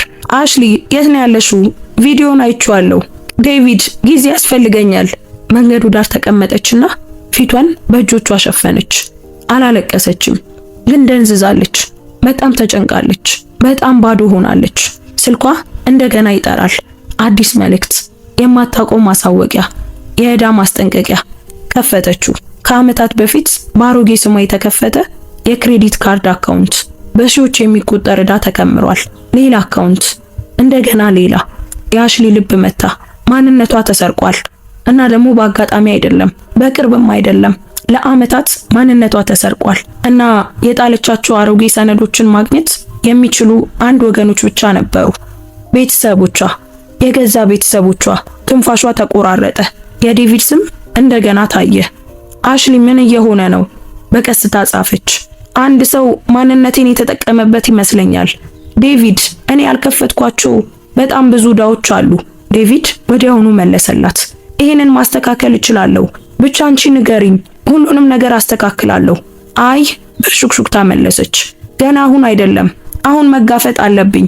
ሌላ ሰው እንዲያጸዳው ከመፍቀዷ በፊት ክህደቱ ምን ያህል ጥልቅ እንደሆነ በትክክል ማየት ነበረባት። ፊቷን ጠረገችና እንደገና ወደ ቤት መሄድ ጀመረች። እየተንቀጠቀጠች ነበር፣ ነገር ግን መደበቅ በቃኝ ብላለች። ሌላ ሰው ስለሷ እንዲናገር መፍቀድ አቁማለች። ወደ ውስጥ ስትገባ ሀና ለክሎይ በሹክሹክታ ስትናገር ሰማቻት። እሷ እንደገባች ግን ሁለቱም ዝም አሉ። አሽሊ በአዲስ ግልጽነት ተመለከተቻቸው። ተስፋ፣ ፍቅር፣ ናፍቆት አይደለም፣ እውነት። ያ እውነት ደግሞ ይቆርጣል። ግን በውስጧ የሆነ ነገር እንዲነቃቃ አደረገ። የቀረውን ከመጋፈጧ በፊት ለማሰብ፣ ለመተንፈስና ራሷን ለማረጋጋት ወደ ክፍሏ አለፈች። ለጥቂት ጊዜ ብቻዋን መሆን አስፈለጋት። ስልኳ እንደገና ጠራ። አዲስ መልእክት፣ በዚህ ጊዜ ከማይታወቅ ቁጥር። አሽሊ ሳታስብ ከፈተችው። ልቧ ደነገጠ። በክሎይ እና በጣም በምትቀርባት በምታምናት ጓደኛዋ ሜጋን መካከል የተደረገ የውይይት ምስል ነበር። ስክሪንሻት የተደረገ መልእክት። መልእክቶቹ በጣም ግልጽ ነበሩ። የማውቀውን ሁሉ ልካለሁ፣ መጽሔቱ እጥፍ እየከፈለ ነው። የሆነ ነገር እየደበቀች ነው። ሁሉንም ቆሻሻ ይፈልጋሉ። አሽሊ ሁሉም ነገር እስኪደበዝዝባት ድረስ ስክሪኑ ላይ አፈጠጠች። ሌላ ክህደት። ይሄም በአጋጣሚ አይደለም፣ ሆነ ተብሎ የተከፈለበት። ዓለሟ በየሰከንዱ እየጠበበባት መጣ። የአልጋው ጠርዝ ላይ ተቀመጠች። ትንፋሿ ቀጠነ። እይቷ ፈዘዘ። ይህ ገና የመጨረሻው ዝቅታ አልነበረም፣ ግን መሬቱ ሲናድ እንዲሰማት ያህል ቀርባ ነበር። አሽሊ ከሜጋን የመጡትን መልእክቶች እያየች አልጋው ላይ ምን ያህል እንደተቀመጠች አታውቅም። ክህደት በግድ መማር ያለባት ቋንቋ እየመሰላት መጣ። አንድ ያመነቻቸው ሰዎች ሁሉ በተለያየ መንገድ ተናግረውታል። ክሎይ በቅናት፣ ሃና በፍርሃት፣ ጀስቲን በጭካኔ፣ ሜጋን በስግብግብነት። ስልኳ እንደገና ጠራ። ዴቪድ ነበር። አሽሊ ባክሽን መልሽልኝ፣ አሳስቦኛል። በቀጥታ ጻፈችለት። ደህና ነኝ፣ ብቻዬን መሆን ግን እፈልጋለሁ። እኔ እዛ መምጣት እችላለሁ፣ ብቻ አንቺ እሺ በይኝ። አሽሊ ፊቷን ጠረገች። እባክህን ዴቪድ፣ ገና አሁን አይደለም። በሌላ ሰው ከመደገፏ በፊት ለአንድ አፍታ በገዛ እግሯ መቆም ነበረባት። ምናልባት በህይወቷ ለመጀመሪያ ጊዜ። በመጨረሻ ከክፍሏ ስትወጣ ሃና ኮሪደር ውስጥ እየጠበቀቻት ነበር። አይኖቿ ተጨንቀዋል፣ እጆቿ ይንቀጠቀጣሉ። አሽሊ እህትሽ አዝናለች። ነገሮች ከቁጥጥር ውጪ ሆነዋል። አሽሊ እርምጃዋን አላዘገየችም። አሁን ስለዚህ አላወራም። ሃና ተከተለቻት። ልንጎዳሽ ፈልገን አይደለም፣ በጣም ተረብሸን ነበር። ጀስቲን እርዳታ የሚያስፈልገው መስሎን ነበር። አሽሊ ዞረች። ድምጿም ዝቅ ብሎ ነበር። ከገዛ ሴት ልጅሽ ይልቅ እሱን አመንሽው። ያ መረበሽ አይደለም እማዬ፣ ያ ምርጫ ነበር። ሃና ደነገጠች። አሽሊ ግን ከእንግዲህ ልትራራ አልቻለችም። ሁል ጊዜ እሷ ብቻ የምታጎነብስበት ሁኔታ ሰልችቷታል። ክሎይ ስልኳን ይዛ ከጥግ ላይ መጣች። ገጽታዋ የተበሳጨና የጠበቀ ነበር። ሁሉንም ነገር ላበላሸሹ እኛን መውቀስሽን ትቀጥያለሽ? አሽሊ አይኖቿን አየቻቸው። ከፍቅረኛዬ ጋር ሆነሽ ክደሽኛል። ከሱ ገንዘብ ተቀበልሽ፣ ለጋዜጠኛ ደወልሽብኝ እና በስሜ አካውንቶችን ከፈትሽ። እኔ ምንም አላጠፋውም። በመጨረሻ እውነቱን አየሁት። የክሎይ ከንፈር ተጣመመ። ሁል ጊዜም ነገሮችን ታጋንኛለሽ። እኔና ማዬ ዝም ብለን ውሸትሽን አቁሚ። የአሽሊ ድምጽ ከጠበቀችው በላይ ስለታም ሆኖ ወጣ። መምሰሉን አቁሚ። የክሎይ ጭንብል ተገለጠ። አሽሊ ለስለስ አለች። ከዚህ በኋላ ነቅቻለሁ። አንዳቸውም ሌላ ተጨማሪ ነገር ከመናገራቸው በፊት በሩን ከፍታ ወጥታ ሄደች። ወዴት እንደምትሄድ ግን አላወቀችም። ከተማረችው ነገር ሁሉ ውስጥ ከመስጠሟ በፊት ርቀት እንደሚያስፈልጋት ብቻ አውቃለች። ውጭ አየሩ ቀዝቃዛ ነበር። ደረጃው ላይ ተቀመጠችና ዝምታው እንዲጫናት ፈቀደች። ስልኳ በእጇ ላይ ሲጠራ ተሰማት። ከራሷ ከሜጋን የመጣ አዲስ መልእክት ነበር። አሽሊ እባክሽን አትደንግጪ፣ ማስረዳት እችላለሁ። አሽሊ በውስጡ ያለው ደንዝዞ የነበረው ስሜት በቁጣ እስኪተካ ድረስ ጽሑፉ ላይ ያፈጠጠችበት። ምንድነው የምታስረጅኝ ብላ ጻፈችላት። የግል ህይወቴን ለገንዘብ እንደሸጥሽው ነው የምታስረጅኝ? ቆም አለች። እንደዛ አልነበረም። ክሎይ ጋዜጠኛው ቀድሞውኑ ነገሮችን እንደሚያውቅ ነገረችኝ። እኔ ዝም ብዬ ዝርዝር ነበር የጨመርኩት። ያመንኩብሽን መልእክቶች ጨምረሻል። አሽሊ መለሰች። በጣም አስቸጋሪ በነበረበት ጊዜ የተነሱ ፎቶዎችን ልከሻል። ሜጋን በፍጥነት መለሰች። ገንዘቡ አስፈልጎኝ ነበር እና ክሎይ አታውቅም ብላኝ ነበር። አሽሊ ስልኩ ሊወድቅባት ምንም አልቀራትም ነበር። የጸጸት ማጣቱ ከክህደቱ በላይ ጎዳት። በቃን ብላ ጻፈችላት። ከእንግዲህ አታገኝኝ። ሜጋን ከመመለሷ በፊት ቁጥሩን ብሎክ አደረገችው። ወደፊት ተጠግታ እጆቿን በጉልበቶቿ ላይ ራሷን በእጆቿ ላይ አደረገች። ባዶነት፣ ድካም እና በሃያዎቹ መጀመሪያ ላይ ተሰምቷት የማያውቅ የጥፋተኝነት ስሜት ተሰማት። ጀስቲን ችግረኛዋ እሷ እንደሆነች ዓለምን አሳምኖ ሁሉም ሲያምኑ የነበረው አይነት ስሜት ነበር። ስልኳ ጠራ። እንደገና ዴቪድ ነበር። እንዲጮህ ተወቹ። ነገር ግን ድምፁ በእያንዳንዱ ጊዜ በጥልቀት ይቆርጣል። በመጨረሻም በአራተኛው ጥሪ ስታነሳው ድምጿ ተንቀጠቀጠ። ዴቪድ። ድምፁ ወዲያውኑ መለሰ። የት ነሽ? ውጪ። በሹክሹክታ መለሰች። ቤቱ ጋር። እሺ እየመጣው ነው። እባክህን አትምጣ። ለማሰብ ጊዜ ያስፈልገኛል። ዴቪድ አመነታ። እሺ ምን እንደተፈጠረ ንገሪኝ እባክሽን። አሽሊ በከባዱ ተነፈሰች። ሁሉንም ነገር ጀስቲን ቤተሰቦቼን ተጠቅሟል ዴቪድ። ቤተሰቦቼ እኔን ለማራቅ ገንዘብ ተቀብሏል። ጓደኞቼ ሚስጥሪን በገንዘብ ሸጠዋል እና አሁን እኔ ባልከፈትኩት ስም እዳ አለብኝ። ዴቪድ ራሱን እንደሚያረጋጋ ሁሉ በቀስታ ተነፈሰ። አሽሊ ይህንን ላስተካክለው እችላለሁ፣ እኔ ልርዳሽ። እሱ ባያያትም እንኳን ራሷን ነቀነቀች። አንተ ካስተካከልከው ማን ምን እንዳደረገ መቼም አላውቅም። እውነቱን አላውቀውም ዴቪድ። ዴቪድ በሹክሹክታ መለሰ። እውነቱ ይጎዳሻል። አሽሊ ግንባሯን በጉልበቶቿ ላይ ደገፈች። ግን ሁለቱም መንገድ ይጎዳል። አለማወቁም በጣም ይጎዳል። ለረጅም ጊዜ ዝም አለና ያልነገርኩሽ ነገር አለ።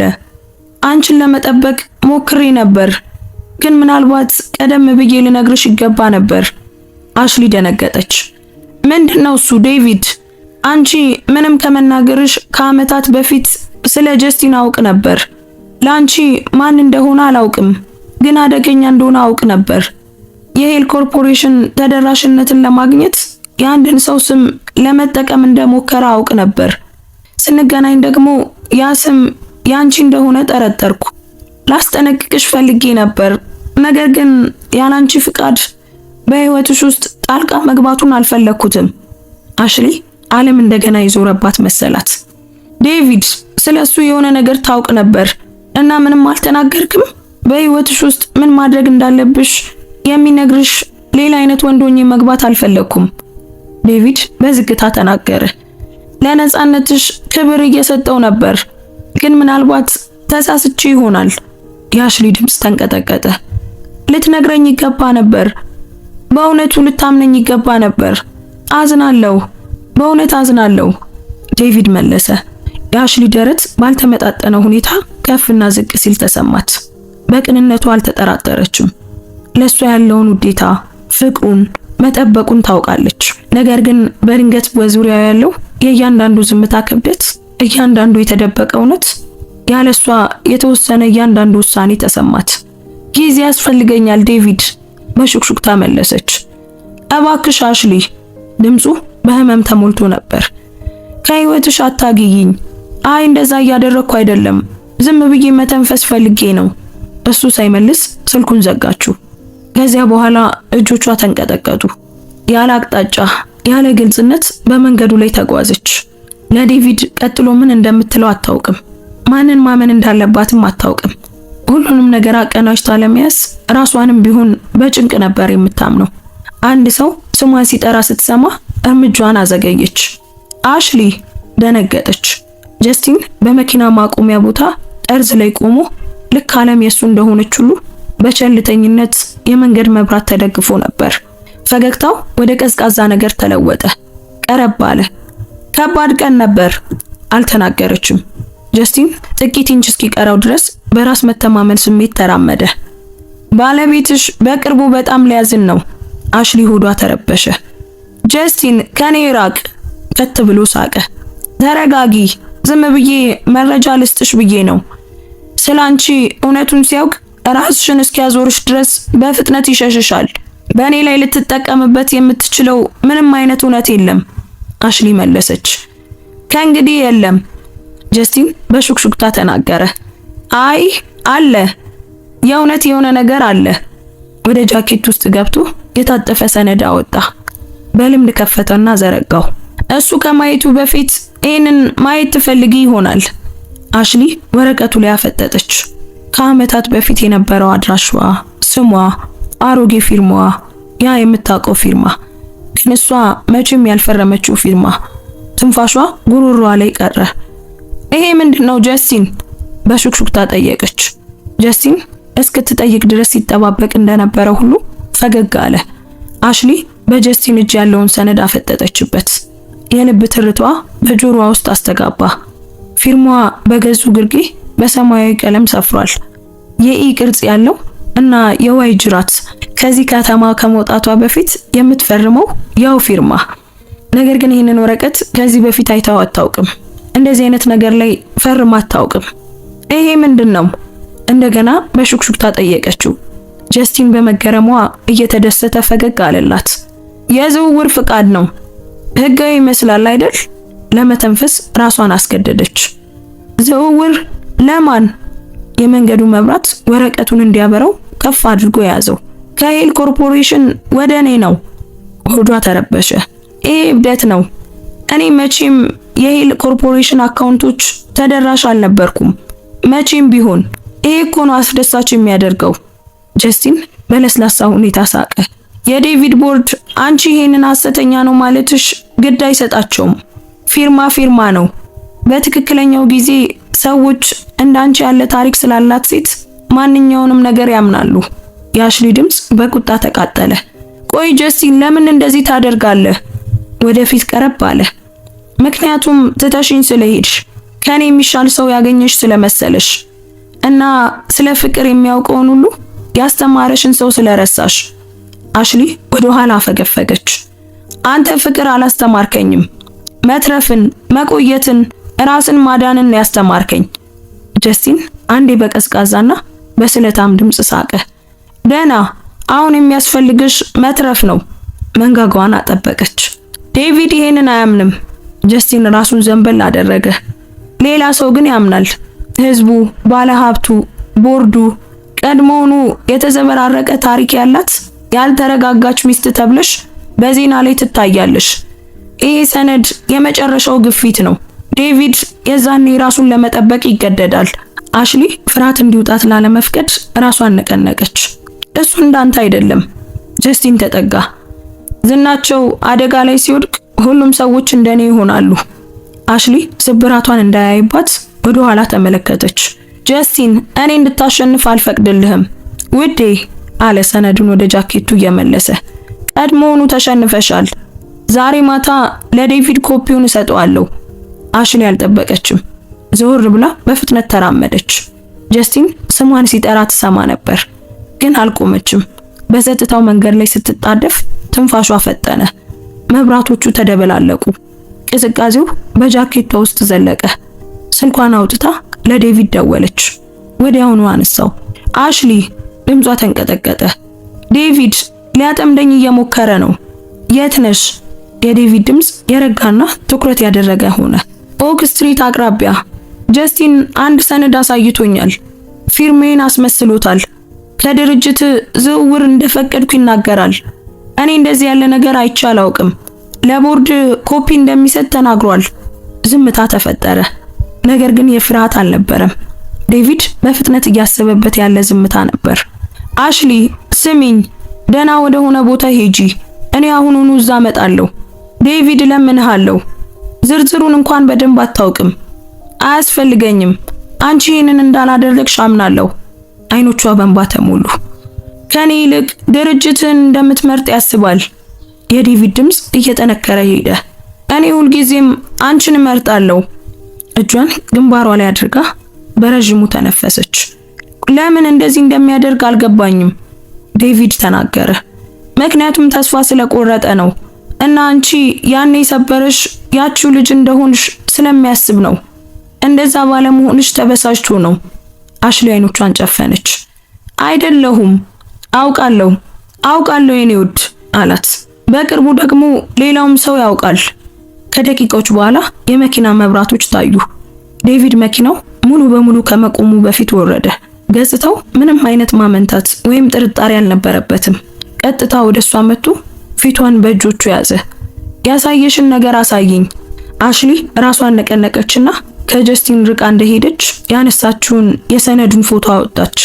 ዴቪድ በመንገዱ መብራት ስር አጠናው። መንጋጋው ጠበቀ፣ ግን በግራ መጋባት ሳይሆን በማወቅ ነበር። በመጨረሻም ይሄንን አውቀዋለሁ አለ። አሽሊ አይኖቿን አርገበገበች። ምን? ይሄንን የፊርማ ማጭበርበር። ዴቪድ አስረዳት። ጀስቲን ከዓመታት በፊት በሌላ ሰው ላይ ሞክሮት ነበር። ትንፋሿ ተቋረጠ። አይተዋል? አሁን ስራውን አይቻለሁ። ለሄል ኮርፖሬሽን የንግድ ሐሳብ ሲያቀርብ ያንቺን ስም ለመጠቀም ሞክሮ ነበር። ያኔ አንቺ እንደሆንሽ አላወቅኩም ነበር፣ ግን የጽሁፉ ሁኔታ፣ ፎርማቱ፣ የአካውንቶቹ ዝርዝር ሁሉም አንድ አይነት ነው። አሽሊ በውስጧ ንዝረት ተሰማት። ስሜን አስመስሎ ሲጠቀም እንደነበር ታውቃለህ? ጠርጥሬ ነበር፣ ግን ማረጋገጫ አልነበረኝም። ዴቪድ በለስላሳ ሁኔታ ተመለከታት። ስላለፈው ታሪክሽ አንቺ ራስሽ ለመናገር ዝግጁ እስክትሆኚ ድረስ እየጠበቅኩሽ ነበር። ማስገደድ አልፈለኩም አሽሊ። የጥፋተኝነት ስሜት ተሰማት። ነገሮችን እየደበከኝ መስሎኝ ነበር። አውራ ጣቱን በጉንጯ ላይ አሻሸ። እኔ አንቺን እየጠበቅኩ ነበር እንጂ ምንም አልደበቅኩሽም። እጇን በእጁ ላይ አሳረፈች። እሺ አሁን ምን እናደርጋለን? እናጣራለን፣ መረጃ እንሰበስባለን። እናም እያንዳንዱን ውሸት እናጋልጥና ይህንን ነገር እንጨርሰዋለን። አሽሊ በመስማማት ራሷን ነቀነቀች። ጥንካሬ ወደ አጥንቶቿ ሲመለስ ተሰማት። ቤት ሲደርሱ ክሎይና ሃና በሩ ላይ ነበሩ። ፊታቸው በጭንቀት ጠብቋል። ለአሽሊ ሳይሆን ለራሳቸው ነበር። ዴቪድ ለሰላምታ አልተቸገረም። የፋይናንስ ወረቀቶቹ የት ናቸው? ሃና ተንተባተበች። የምን ወረቀቶች? ጀስቲን የከፈላችሁ። ዴቪድ በተረጋጋ ሁኔታ ተናገረ። ስለ ተቀማጮቹ እናውቃለን። በአሽሊ ስም ስለ ተከፈቱት ዕዳዎችም እናውቃለን። ክሎይ ወደፊት መጣች። አሁን ፊቷ ቀልቷል። እንዲህ ልታናግረን አትችልም። ይህ ቤታችን ነው። ዴቪድ ድምፁን አላነሳም። አላስፈለገውም ነበር። ይህ አሽሊ የታለለችበት፣ ዝም የተባለችበትና መጠቀሚያ የሆነችበት ቦታ ነው። እናም እንደፈለግኩ እናገራለሁ። አሽሊ እናቷ ከቁጣ ሳይሆን ከጥፋተኝነት ስሜት የተነሳ ትንሽ ወደ ኋላ ስትል አየቻት። ያ ራሱ አዲስ ነገር ነበር። ሃና በሹክሹክታ ክሎይ አሁን መዋሸት አንችልም አለቻት። ክሎይ ዞር ብላ አይኖቿ እየበሩ እማዬ ዝም በይ፣ እውነቱን መናገር አለብሽ ሃና በሚንቀጠቀጥ ድምፅ ተናገረች። እሱ ቀድሞውኑ ያውቃል። አይ ክሎይ አናፋች። ያውቃል ብሎ አሰበ እንጂ ሁሉንም አያውቅም። ዴቪድ ከኮቱ ውስጥ ፎልደር አወጣ። በትክክል አውቃለሁ። የክሎይ ድምፅ ተሰነጠቀ። እሱ ምንድነው? የስልክ መዝገቦች፣ የስልክ ልውውጦች፣ ከጀስቲን የተደረጉ ክፍያዎች፣ በአንቺና በጋዜጠኞች መካከል የተደረጉ ጥሪዎች፣ በአሽሊ ስም የተከፈቱ ሐሰተኛ አካውንቶች እና ስለ ፊርማው ስትወያዩ የተቀረጹ ድምጾች። ሃና ደነገጠች። ዴቪድ ራሱን ነቀነቀ። ንግግራችሁ እንዳሰባችሁት የግል አልነበረም። የክሎይ ፊት ነጣ። ምንም ማረጋገጥ አትችልም። ዴቪድ ዞር ብሎ አሽሊ ፎልደሩን እንድታየው አደረገ። ደነዘዘች። ከላይ የተመሳሰለው ፊርማዋ ነበር። ከሱ በታች ደግሞ ክሎይ አሽሊን ለአንዴና ለመጨረሻ ጊዜ ለማጥፋት ለጀስቲን የላከችው መልእክት ከነሰዓቱ ሰፍሯል። በአሽሊ ውስጥ የሆነ ነገር ጸጥ አለ፣ ቀዘቀዘ እና ግልጽ ሆነ። ክሎይ ይሄንን አደረግሽ?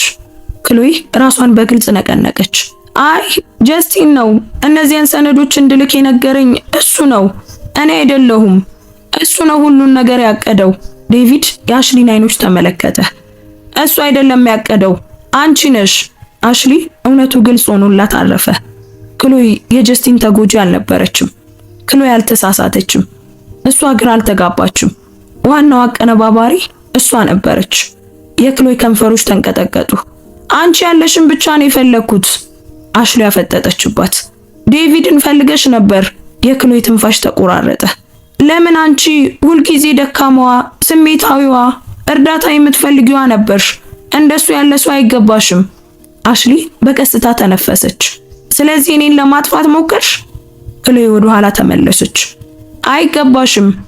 አንቺ ከመንገድ ብትወገጂ ኖሮ እኔን ያየኝ ነበር። ዴቪድ አልደነገጠም። መቼም አላይሽም ነበር። የክሎይ ፊት ተዛባ። ያንን አታውቅም። በእርግጠኝነት እኔን ትመርጥ ነበር። እኔ ጠንካራዋ ነኝ። መደረግ ያለበትን የማደርገው እኔ ነኝ። አይ አሽሊ በለስላሳ ድምፅ ተናገረች። ጠንካራ በመምሰል ሰዎችን የምታሞኙ አንቺ ነሽ። ሃና ስቅስቅ ብላ ማልቀስ ጀመረች። ክሎይ እንዴት ይሄንን ሁሉ አደረግሽ? ክሎይ ምንም አልተናገረችም። አሽሊ ከእንግዲህ ቁጣ አልተሰማትም። የልብ ስብራትና ግልጽነት ብቻ።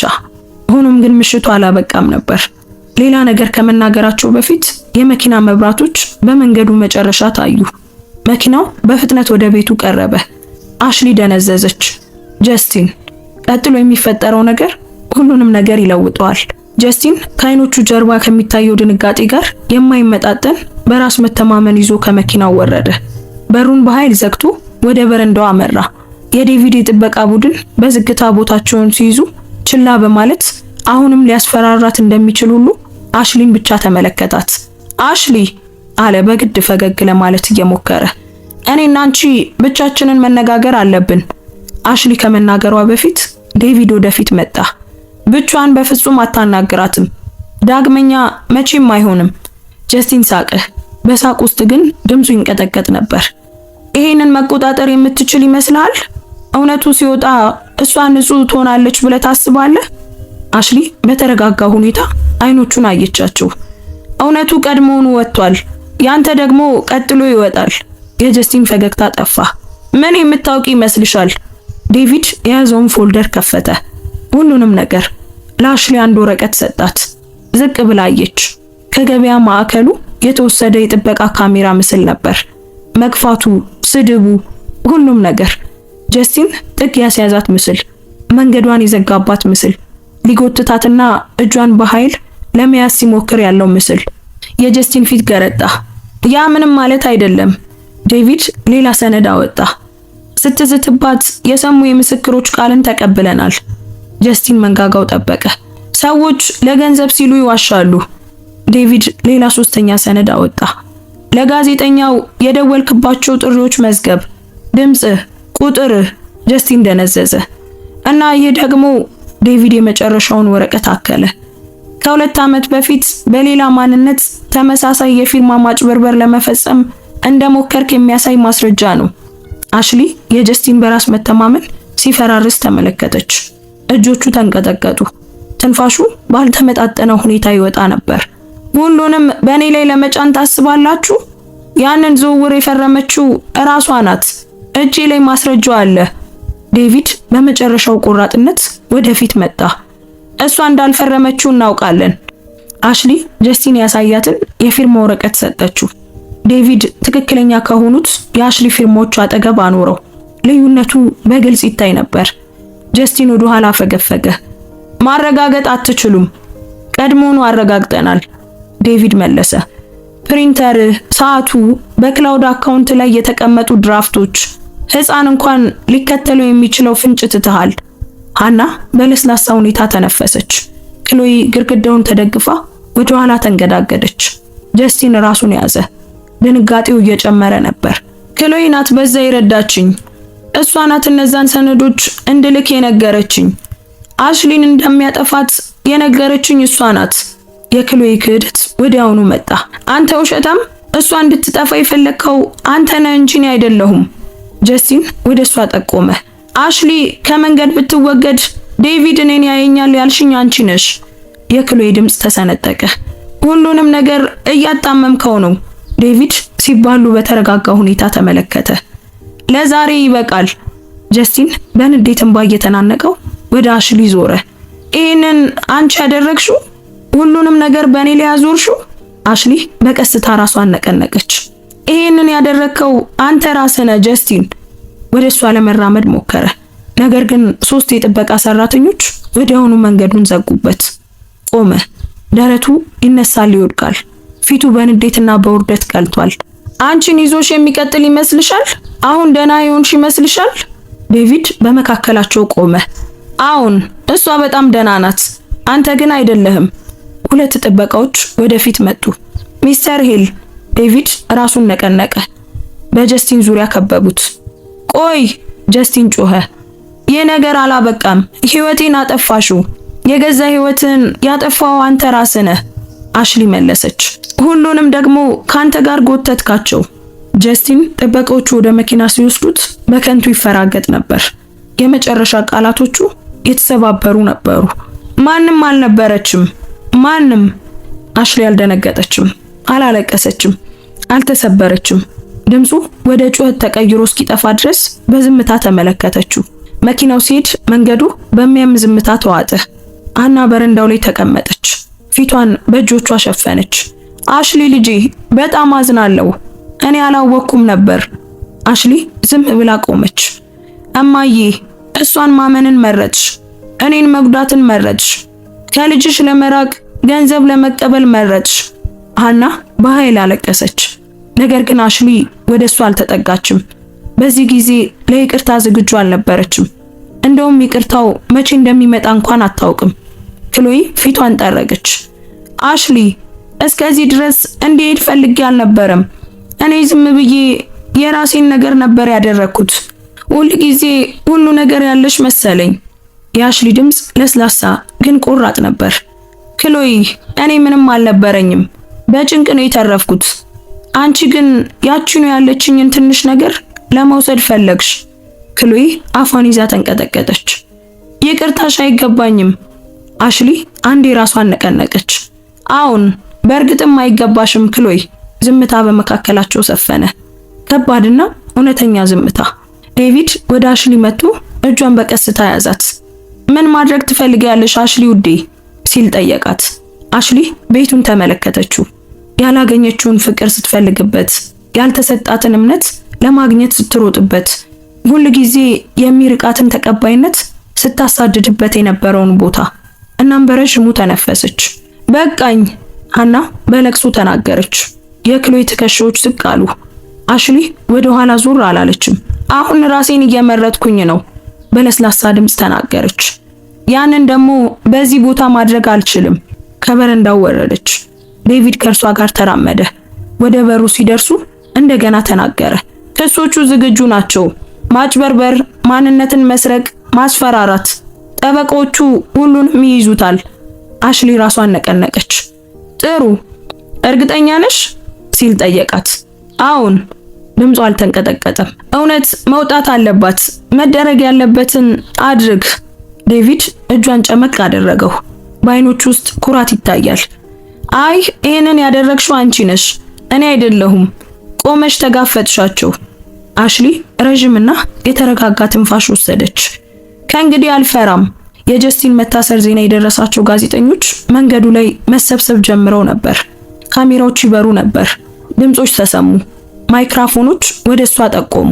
አሽሊ ቀደም ሲል እንደምታደርገው ወደ ኋላ አላፈገፈገችም። ከዴቪድ ጀርባም አልተደበቀችም። ይልቁን ወደፊት መጣች። ትከሻዋን ቀጥ አድርጋ፣ አገጯን ከፍ አድርጋ። ዴቪድ ከጎኗ ቆመ፣ ግን አልሸፈናትም። በገዛ ጥንካሬዋ በራሷ እንድትቆም ፈቀደላት። ጋዜጠኞች ጥያቄዎችን አዘነቡ። አሽሊ ስለ ማጭበርበሩ ታውቂ ነበር? ጀስቲን ለምን አንቺን መረጠ? ከክህደቱ በኋላ ምን ተሰማሽ? ተጨማሪ ሚስጥሮች ይወጣሉ ብለሽ ትፈሪያለሽ? አሽሊ ድምጿን ግልጽ አድርጋ ከፍተኛ ባይሆንም እርግጠኛ በሆነ ድምጽ ተናገረች። እውነቱ አሁን ወጥቷል። ያ ደግሞ በቂ ነው። አንድ የመጨረሻ ጥያቄ በግርግር ውስጥ ተሰማ። አሽሊ ከዚህ ሁሉ ምን ተማርሽ? ቆም አለች። መልሷ ከፍርሃት፣ ከጉዳት ወይም ከንዴት ይልቅ ጥልቅ ከሆነ ቦታ የመጣ ነበር። ጭካኔ ከፍተኛ ድምጽ አለው አለች። ስግብግብነት፣ ተስፋ መቁረጥ ግን ለራስ ያለው ክብር ጸጥ ያለና የረጋ ነው። ዝምታን ከድክመት ጋር የሚያምታቱ ሰዎች እውነቱን የሚማሩት በጣም ዘግይተው ነው። ጋዜጠኞች ለጥቂት ጊዜ ዝም አሉ። ዴቪድ እስከ አጥንቷ ድረስ በሚሰማት ሙቀት ተመለከታት። ካሜራዎች በሩ። አሽሊ አይኖቿን አላርገበገበችም፣ አልተደበቀችም። ወደ ብርሃኑ ፊት ለፊት መራመድ ጀመረች፣ ሳትፈራ። ያለፈ ታሪኳ ከእንግዲህ ሊነካት ሊያስቆማት አይችልም። እናም ልክ እንደዛ በመጨረሻም ለራሷ ወደ መረጠችው ህይወት ውስጥ ገባች። ውድ ቤተሰቦቻችን የዛሬው ታሪካችን ይህንን ይመስል ነበር። እስኪ ታሪኩን እንዴት አገኛችሁት? ሐሳብ አስተያየታችሁን ኮሜንት ላይ ጻፉልን። ታሪኩን ከወደዳችሁትና ሌላም ሰው ቢሰማው ይማርበታል ብላችሁ የምታስቡ ከሆነ አሁኑኑ ላይክ እና ሼር አድርጉት።